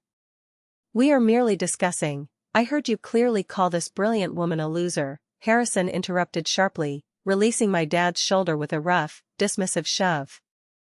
Let me tell you a fundamental fact, Mr. Bennett. Without this supposed loser, this entire spectacular party absolutely does not happen.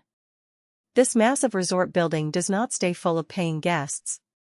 Half the wealthy people standing in this ballroom right now would be actively updating their resumes and filing for bankruptcy if your daughter had not saved us. Harrison looked with deep, raw disgust at my trembling mother, and then back to my father. I cannot even begin to imagine hiding a brilliant, incredible woman like Maxine in the dark, Harrison said, his voice filled with genuine, profound revulsion.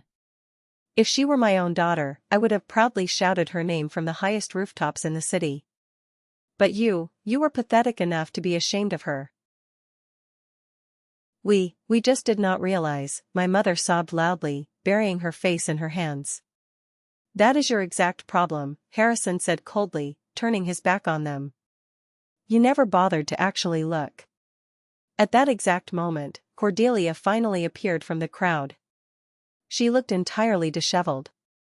Her perfect hair was slightly messy, and her expensive mascara was visibly smudged under her eyes. Vance Vale was walking directly behind her, and he looked absolutely, terrifyingly furious. Harrison, sir, Cordelia started, her voice shaking violently. She was sweating through her designer dress. Please, I can completely explain everything to you and Vance. It was just a terrible, massive miscommunication. Maxine is just very private about her work, and stop talking, Cordelia, Vance interrupted harshly. He completely ignored her and stepped forward to look directly at me. His blue eyes were cold and assessing. You are Maxine, Vance stated. I am, I replied, meeting his gaze steadily. Cordelia explicitly told me you were completely unemployed and living off your parents, Vance said, his voice dripping with pure venom as he turned to glare at my sister. She specifically used the word slow to describe you to my mother. She said that was the exact reason we could not invite you tonight. Because you would embarrass us and you would not understand what was happening around you. I looked at Cordelia. She was physically trembling. She could not bring herself to meet my eyes. I understood perfectly, Vance, I said calmly. I understood that I simply did not fit into her perfectly curated, fake picture. Vance slowly turned back to Cordelia. He reached out and grabbed her left hand. He forcefully pulled the massive, heavy diamond engagement ring right off her finger. Cordelia let out a tiny, pathetic whimper.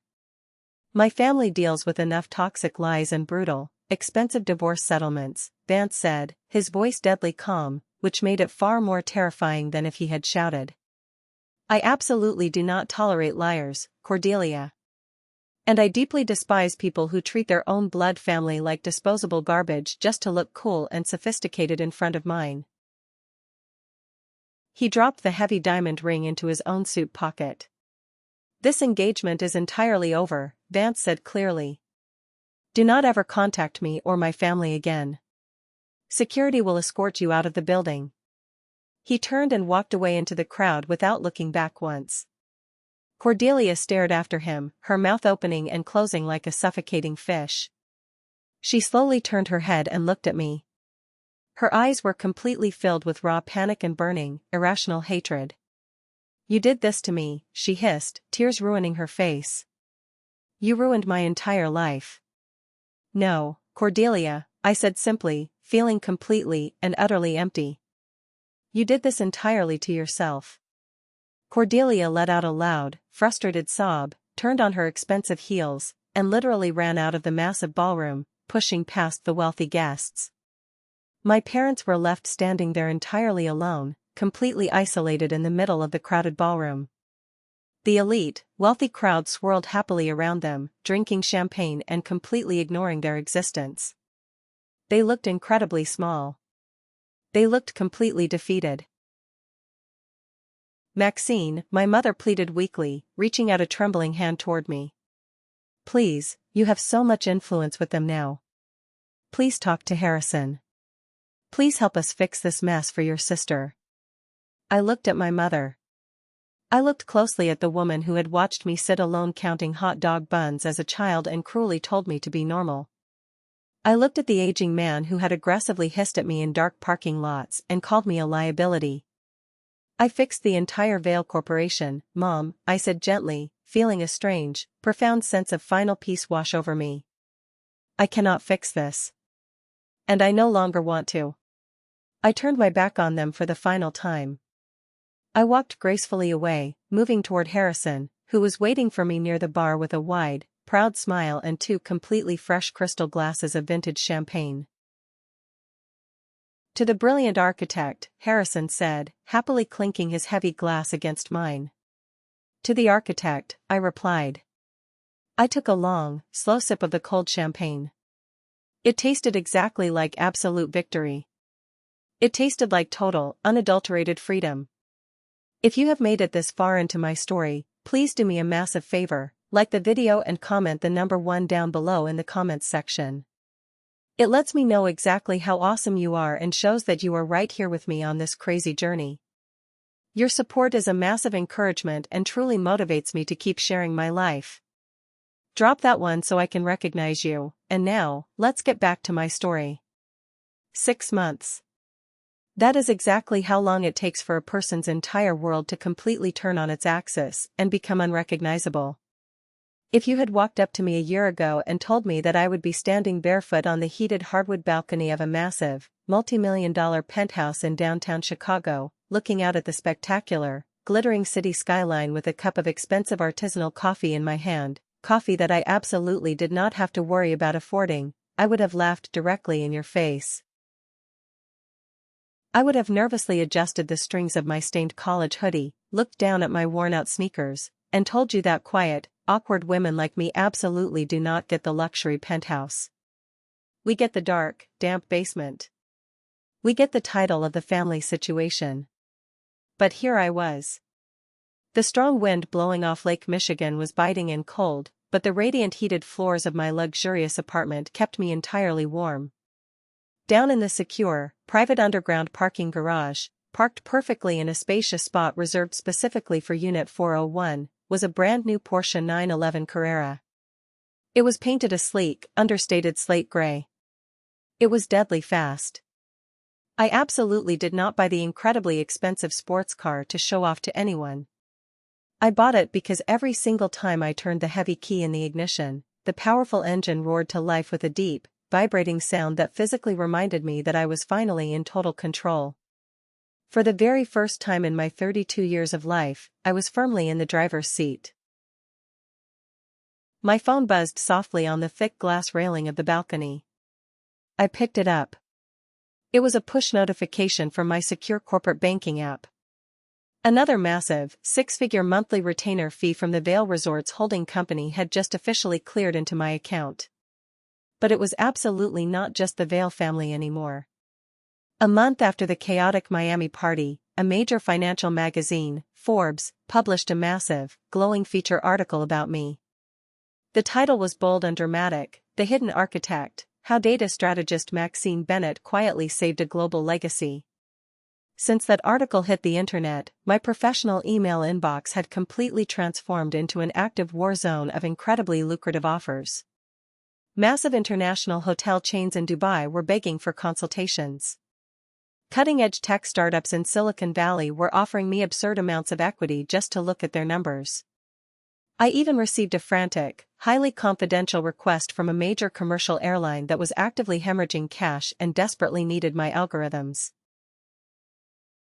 I was officially no longer the unemployed family embarrassment. I was incredibly expensive, highly sought after, and completely untouchable. But massive success has a very funny, highly efficient way of clarifying exactly who is truly in your corner in life. When you are totally broke and struggling, toxic people easily ignore you. When you suddenly become wildly successful, those exact same people either deeply resent your success, or they suddenly, desperately want something very expensive from you. And my family? They were currently drowning.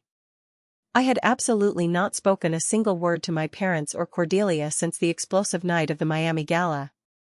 The very next morning, while sitting in my hotel room, I had completely blocked all of their phone numbers, blocked their emails, and blocked them on every single social media platform. It was a harsh, extreme move. I know that.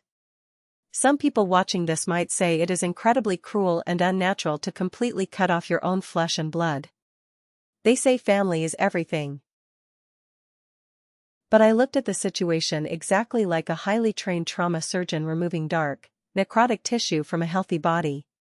You absolutely do not keep the dangerous rot just because it happens to be physically attached to you. You ruthlessly cut it out with a sharp scalpel so the rest of the healthy body can finally survive and heal. However, total silence absolutely does not stop pure desperation. I walked back inside my penthouse, the heavy, automatic glass balcony doors sliding silently shut behind me, completely blocking out the wind.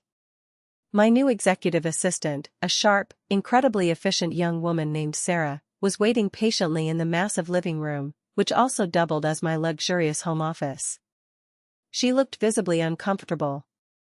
"Boss, you have a highly unexpected visitor downstairs," Sarah said, holding a tablet to her chest. "She says she is your older sister. She is currently in the main lobby arguing with the staff. Building security absolutely will not let her up the elevator without your direct, verbal approval." I paused, setting my coffee mug down on the marble kitchen island. "Cordelia." I walked slowly over to the high-tech video intercom panel mounted on the wall. I pressed the silver button for the live lobby camera feed. There she was. The former undisputed golden child of the Bennett family. She looked completely tarnished. Cordelia was wearing a beige trench coat, but it looked deeply wrinkled, like she had slept in it for 2 days. Her usually perfect hair was pulled back into a messy, uneven ponytail. The screen resolution was high enough that I could clearly see the dark, heavy circles under her eyes that no amount of expensive concealer could possibly hide. She was actively, aggressively arguing with the large, stoic doorman, gesturing wildly with her hands. The effortless, fake charm that had successfully manipulated grandmothers, teachers, and judges for 35 years was completely failing to work on a highly paid Chicago doorman whose only job was to strictly keep the riffraff out of the building. I watched her silently on the glowing screen for a long moment. A tiny, deeply buried part of me, the fragile part that was still 10 years old and just wanted my big sister to play nicely with me, felt a sudden, sharp pang of genuine pity. But then, my mind instantly flashed back to the crowded coffee shop. I vividly remembered the patronizing sneer on her face. I remembered the crumpled $25 bill she arrogantly threw on the sticky table, telling me to go buy a cheap pizza and hide in my apartment while she partied with billionaires. I pressed the intercom button. "Let her up, Sarah," I said smoothly. "But explicitly tell building security to ride up in the elevator with her, and tell them to wait quietly directly outside my front door in the hallway." 3 minutes later, the private elevator doors slid open directly into the foyer of my penthouse. Cordelia stepped hesitantly out onto the polished hardwood floor. She stopped dead in her tracks. She slowly looked around, her eyes wide with total shock. She took in the massive floor-to-ceiling windows overlooking the glittering lake, the incredibly expensive, modern Italian leather furniture, the massive, custom-built data server rack humming quietly in the corner encased in soundproof glass. She finally looked at me, standing near the kitchen island wearing a luxurious cashmere sweater and perfectly tailored slacks. "Nice place," Cordelia croaked. Her voice was raspy, completely devoid of its usual confident, booming courtroom authority. "What exactly do you want, Cordelia?" I asked coldly. I did not step forward to hug her. I did not offer her a glass of water. I did not even ask her to sit down. Can't a sister just come and casually visit her incredibly successful sibling? She tried to force a bright smile, but her lips trembled, and it ended up looking far more like a painful grimace. "No," I said flatly, crossing my arms over my chest. "Absolutely not this sister. Not after what you pulled in Miami." Cordelia flinched physically, as if I had struck her. Her fake bravado totally collapsed. She walked heavily over to the expensive leather sofa and collapsed onto it entirely uninvited. She put her face in her trembling hands and let out a long, ragged breath. "It is completely over, Max," Cordelia whispered to the floor. Everything is entirely gone. My whole life. I leaned casually against the marble edge of my desk. What exactly is gone? Aside from Vance and his family's money? Vance did not just violently break off the engagement in front of everyone, Cordelia said, looking up at me with red, bloodshot eyes.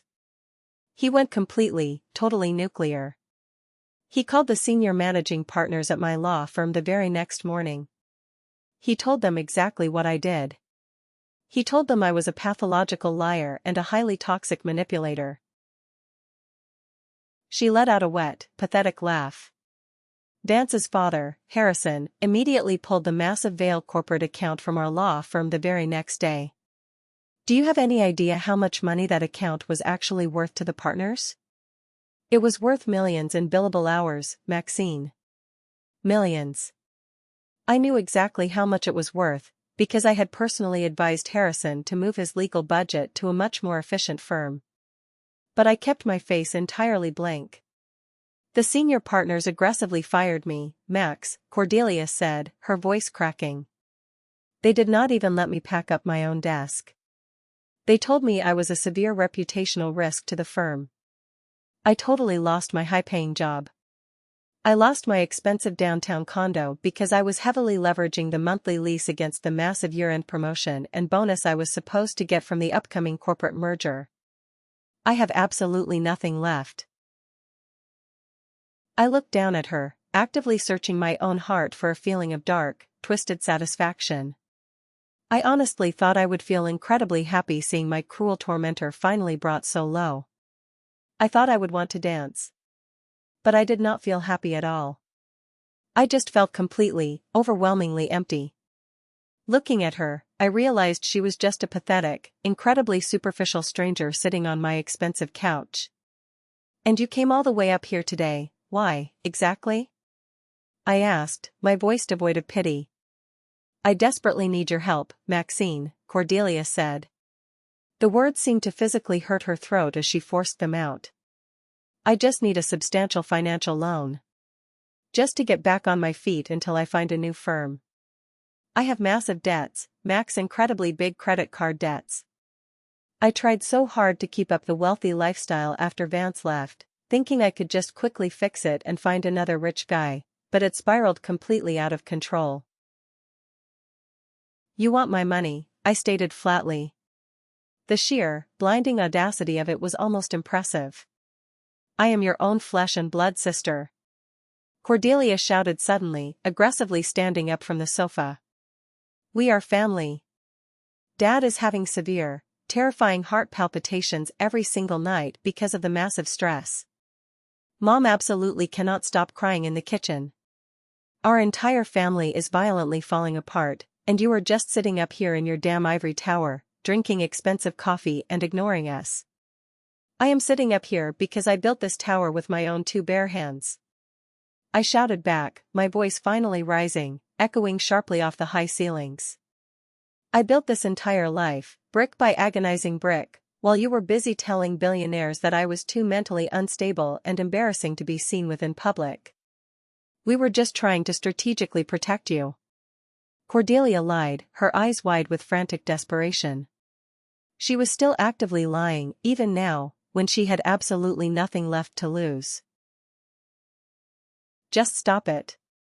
I yelled, slamming my hand down hard onto the desk. The sound made her jump backward. You were never, ever protecting me. You were ruthlessly protecting your own pathetic fantasy. You desperately wanted to be the one and only success story in the Bennett family. And you completely lost your mind when you realized that the frumpy, loser sister you mocked your whole life was actually the one secretly holding the master keys to the entire castle.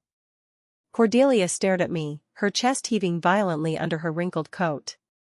Look, I am sorry, okay, she practically screamed. Is that exactly what you want to hear to write the check?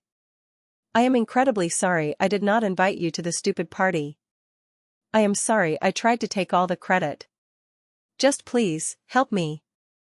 I desperately need $65,000. That is all. Just $65,000. I can quickly pay off the aggressive credit card companies and finally hire a decent legal headhunter to find me a new job. $65,000. It was an absolutely staggering amount of money for a normal person. But ironically, it was the exact amount of the simple signing bonus check I had just casually deposited from the struggling airline client yesterday afternoon. I slowly looked at my expensive laptop sitting on the desk. Then I looked back at Cordelia's desperate, tear-stained face. "No," I said simply. Cordelia looked exactly like I had just violently slapped her across the face with a brick. "What do you mean, no?" "I mean absolutely no," I repeated clearly, enunciating every syllable. "I am not giving you a single dime of my money, Cordelia. Because if I just magically bail you out right now, you will never, ever learn a damn thing. You have spent your entire privileged life gliding smoothly on fake charm, dad's stolen college fund money, and manipulating people. You have never actually experienced total failure. Well, welcome to the real world. In the real world, toxic actions have severe, unyielding consequences." "You selfish, arrogant prick," Cordelia sneered, her face twisting into something incredibly ugly and hateful.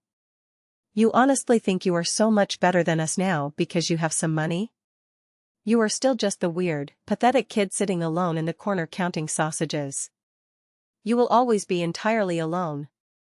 "I would rather be entirely alone than be a pathetic fraud," I replied, my voice turning to ice.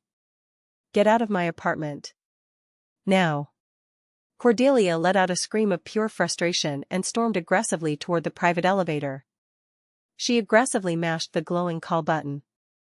But before the heavy metal door slid shut, she turned around and yelled back at me.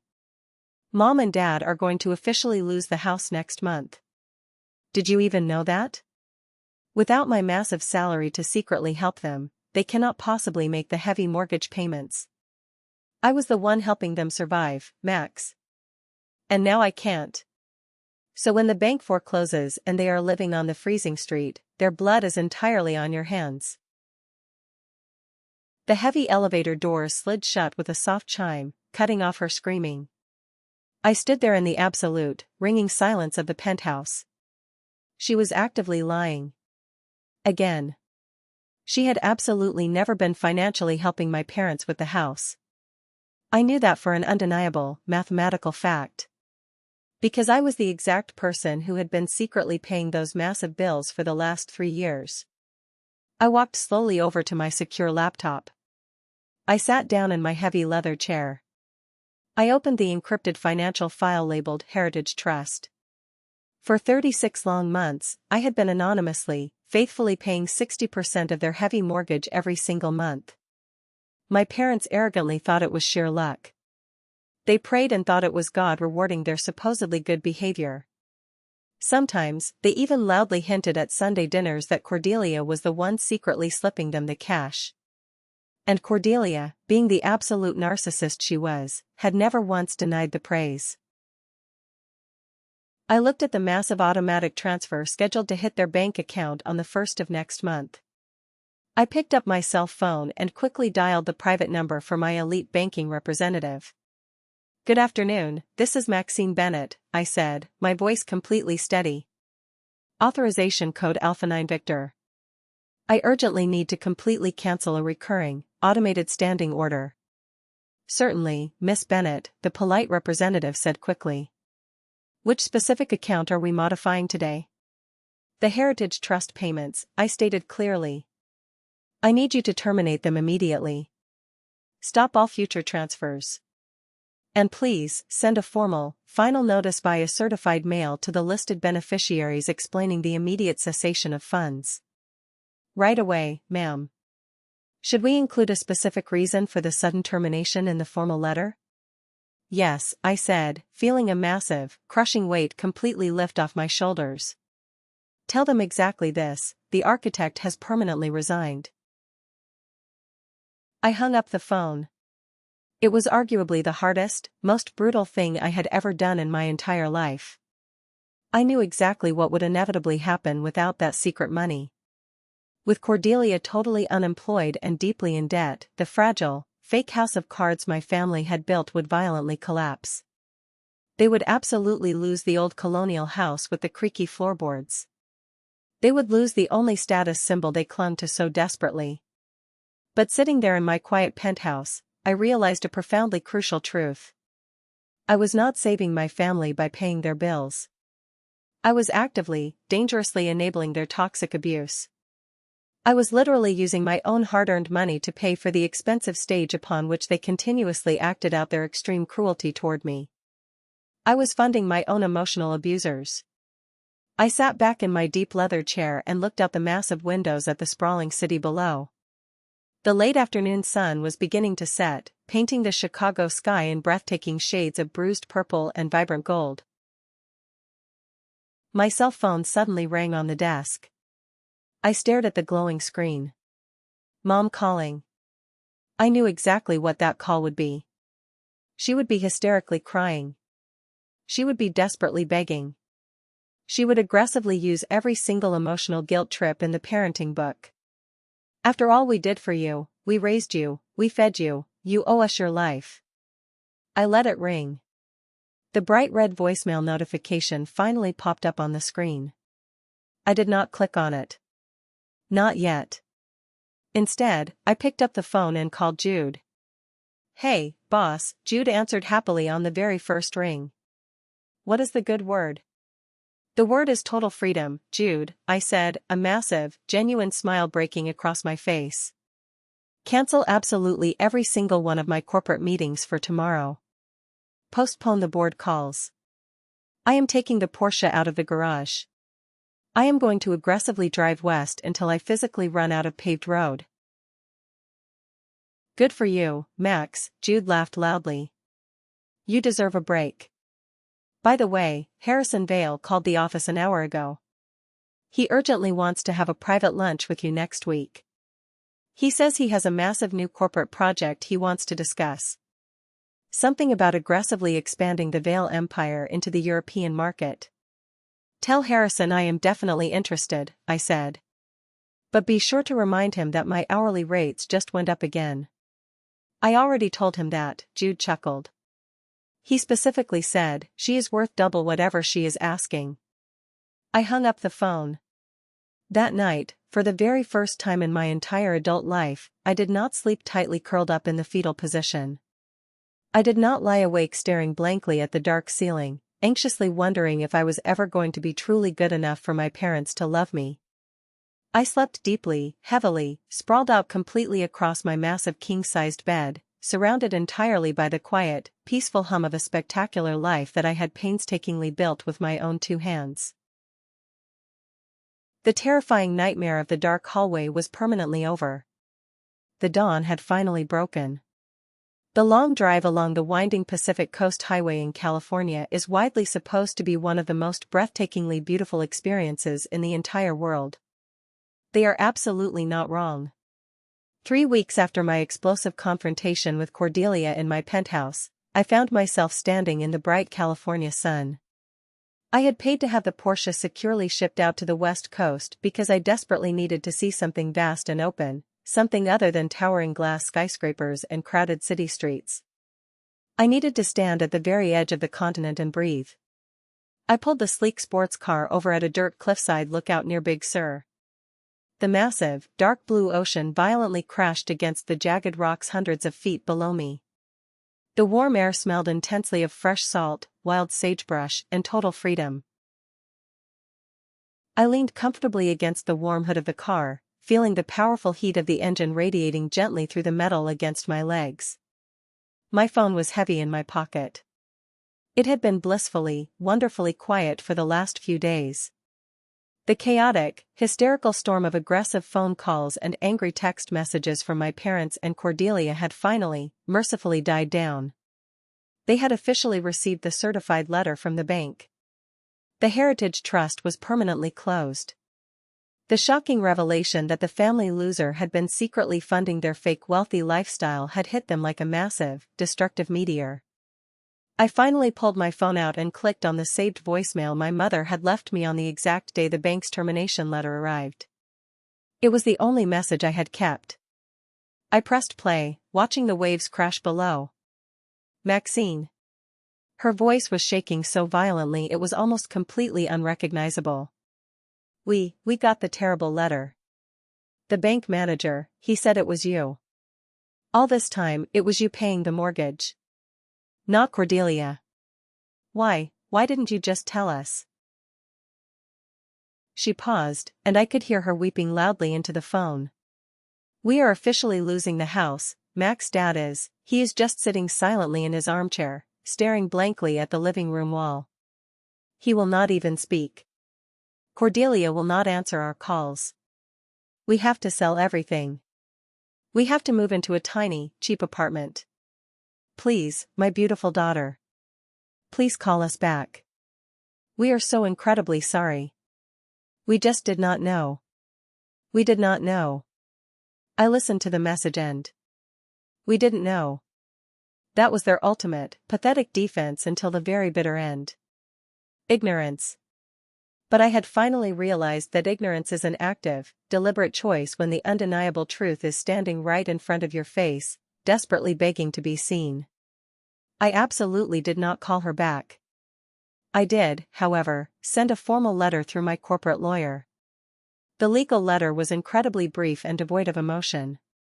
It formally stated that under no circumstances would I be reinstating the massive monthly mortgage payments.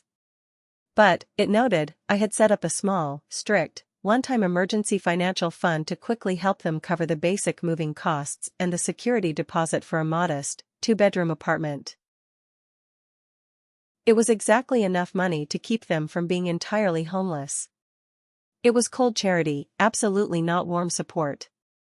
It was the absolute final, obligatory act of a daughter doing her basic legal duty, not a desperate child seeking unconditional love. It felt exactly like I was paying for the solemn funeral of a family that had never truly existed in the first place. I looked out at the endless expanse of the ocean. I felt a strange, profound lightness expanding in my chest. For years, I had been carrying a massive, crushing boulder up a steep mountain, foolishly hoping that if I just carried it high enough, if I just suffered enough, my family would finally stand at the top and clap for me.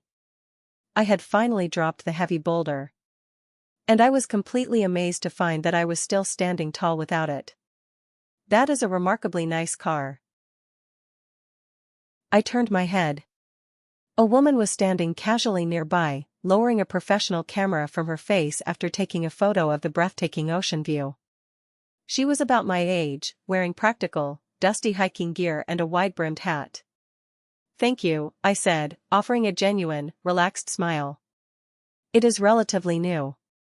It suits you perfectly, she said, smiling back warmly. You look exactly like someone who thoroughly enjoys the long drive far more than the final destination. I looked at the sleek car, and then back out at the vast water. I think I am finally starting to. She nodded politely and walked away, heading back to her hiking trail. It was an incredibly simple, brief interaction. Absolutely no harsh judgment. No heavy, toxic expectations. Just two human beings existing peacefully in the same beautiful space. I got back into the driver's seat, started the roaring engine, and drove smoothly down the coast to a luxurious, quiet resort hidden in Santa Barbara. It was absolutely not a Vail property. It was actually one of their biggest corporate competitors. I casually checked in at the front desk using my own real name, not a fake alias.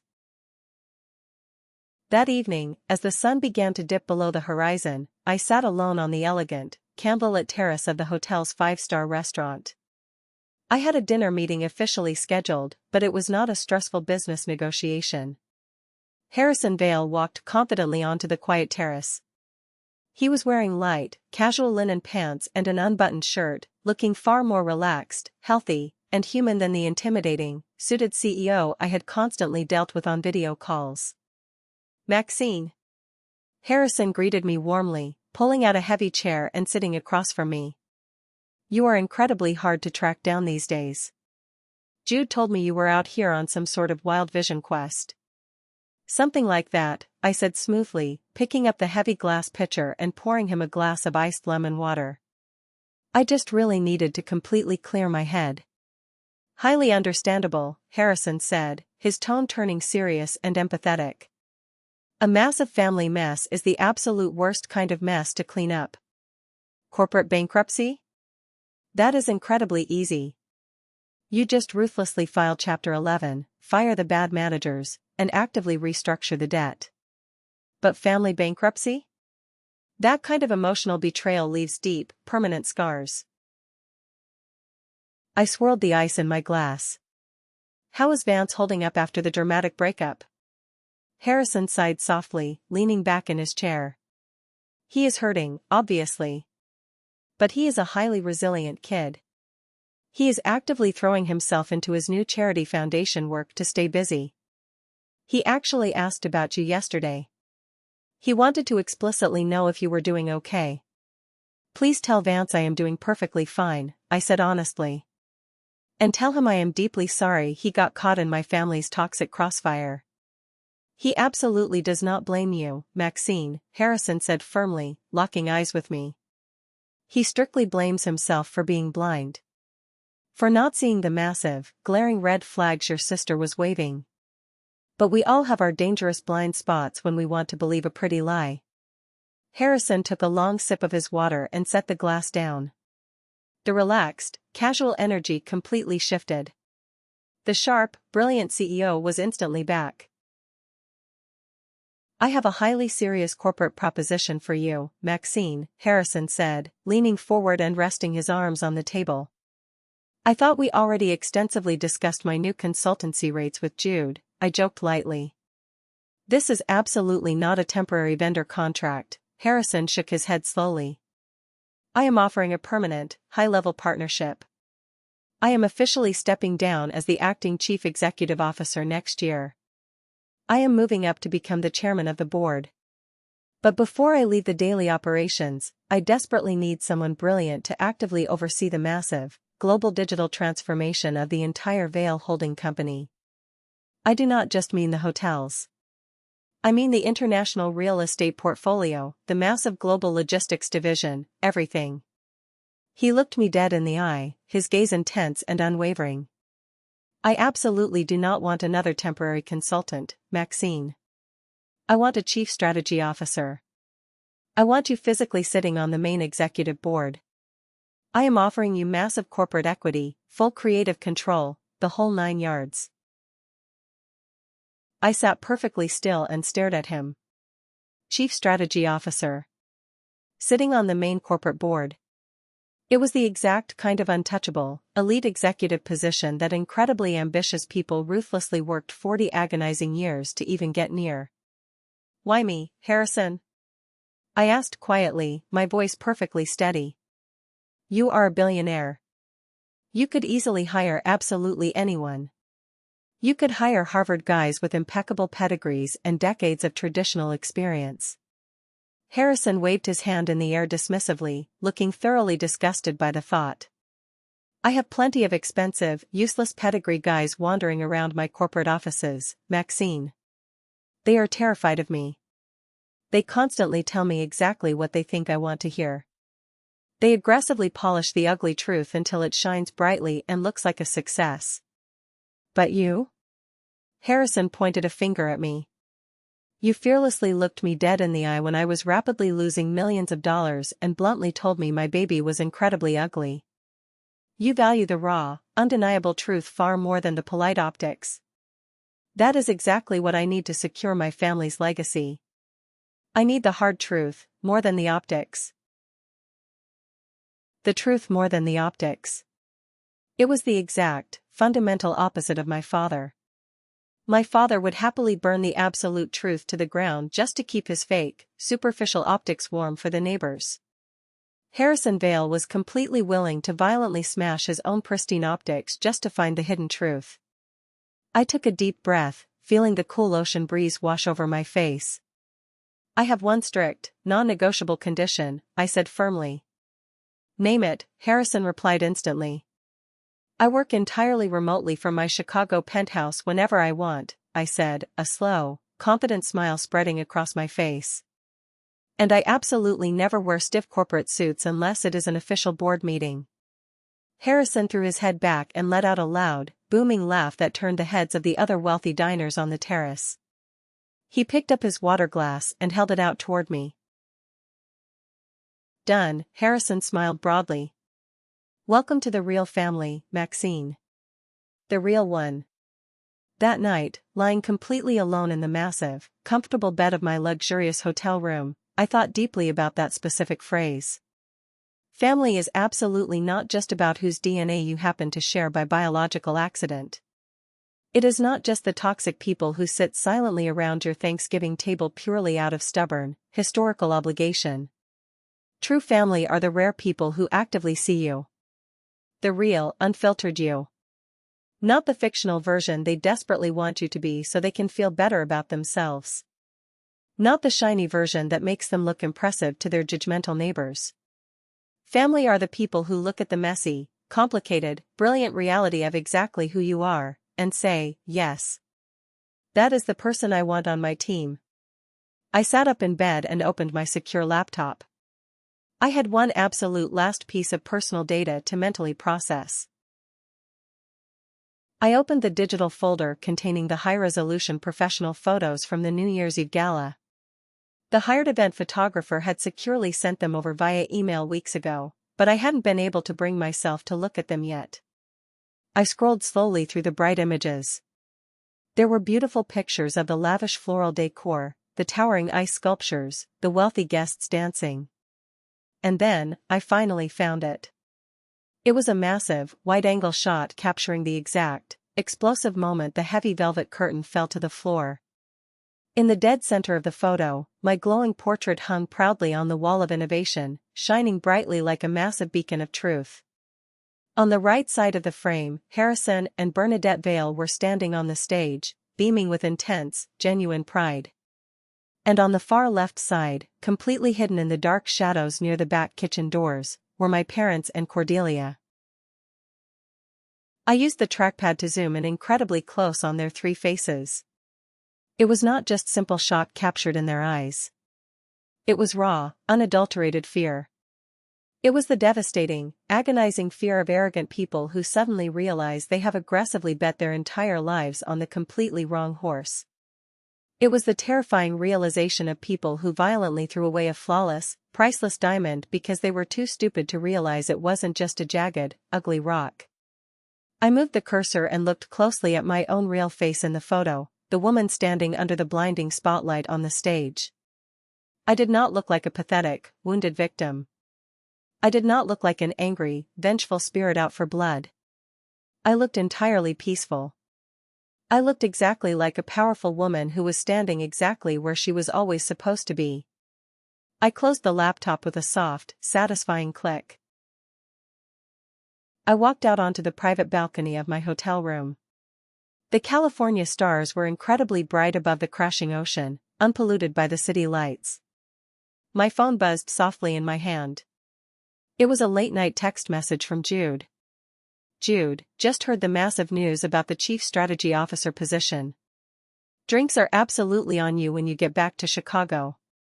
Also, your new dynamic algorithm just accurately predicted a 20% revenue spike for Q3. You are an absolute wizard, Max." I quickly typed back. "Maxine, not a wizard, Jude. Just an architect." I put the phone down on the small table. I thought about the little 10-year-old girl sitting alone, meticulously counting hot dog buns at the noisy neighborhood barbecue. I thought about the terrified teenager wiping red marinara sauce off a stranger's white dress while her father hissed violently at her in the dark. I thought about the exhausted woman in the gray hoodie, hiding silently in the hallway with a cold cup of coffee. I sincerely wished I could build a time machine, go back, and explicitly tell that young girl something important. I would tell her, hold on. Do not shrink yourself to make them comfortable. Do not desperately try to fold yourself to fit inside their tiny, pathetic square boxes. You are quietly building a massive skyscraper, and they are just staring blindly at the dirty sidewalk. Keep building. My name is Maxine Bennett. I am 33 years old. I am officially no longer the family secret. I am the absolute standard. And as for my biological family? I sincerely hope they eventually find some peace in their tiny, newly rented apartment. I really, truly do. But they will absolutely have to find that peace without me.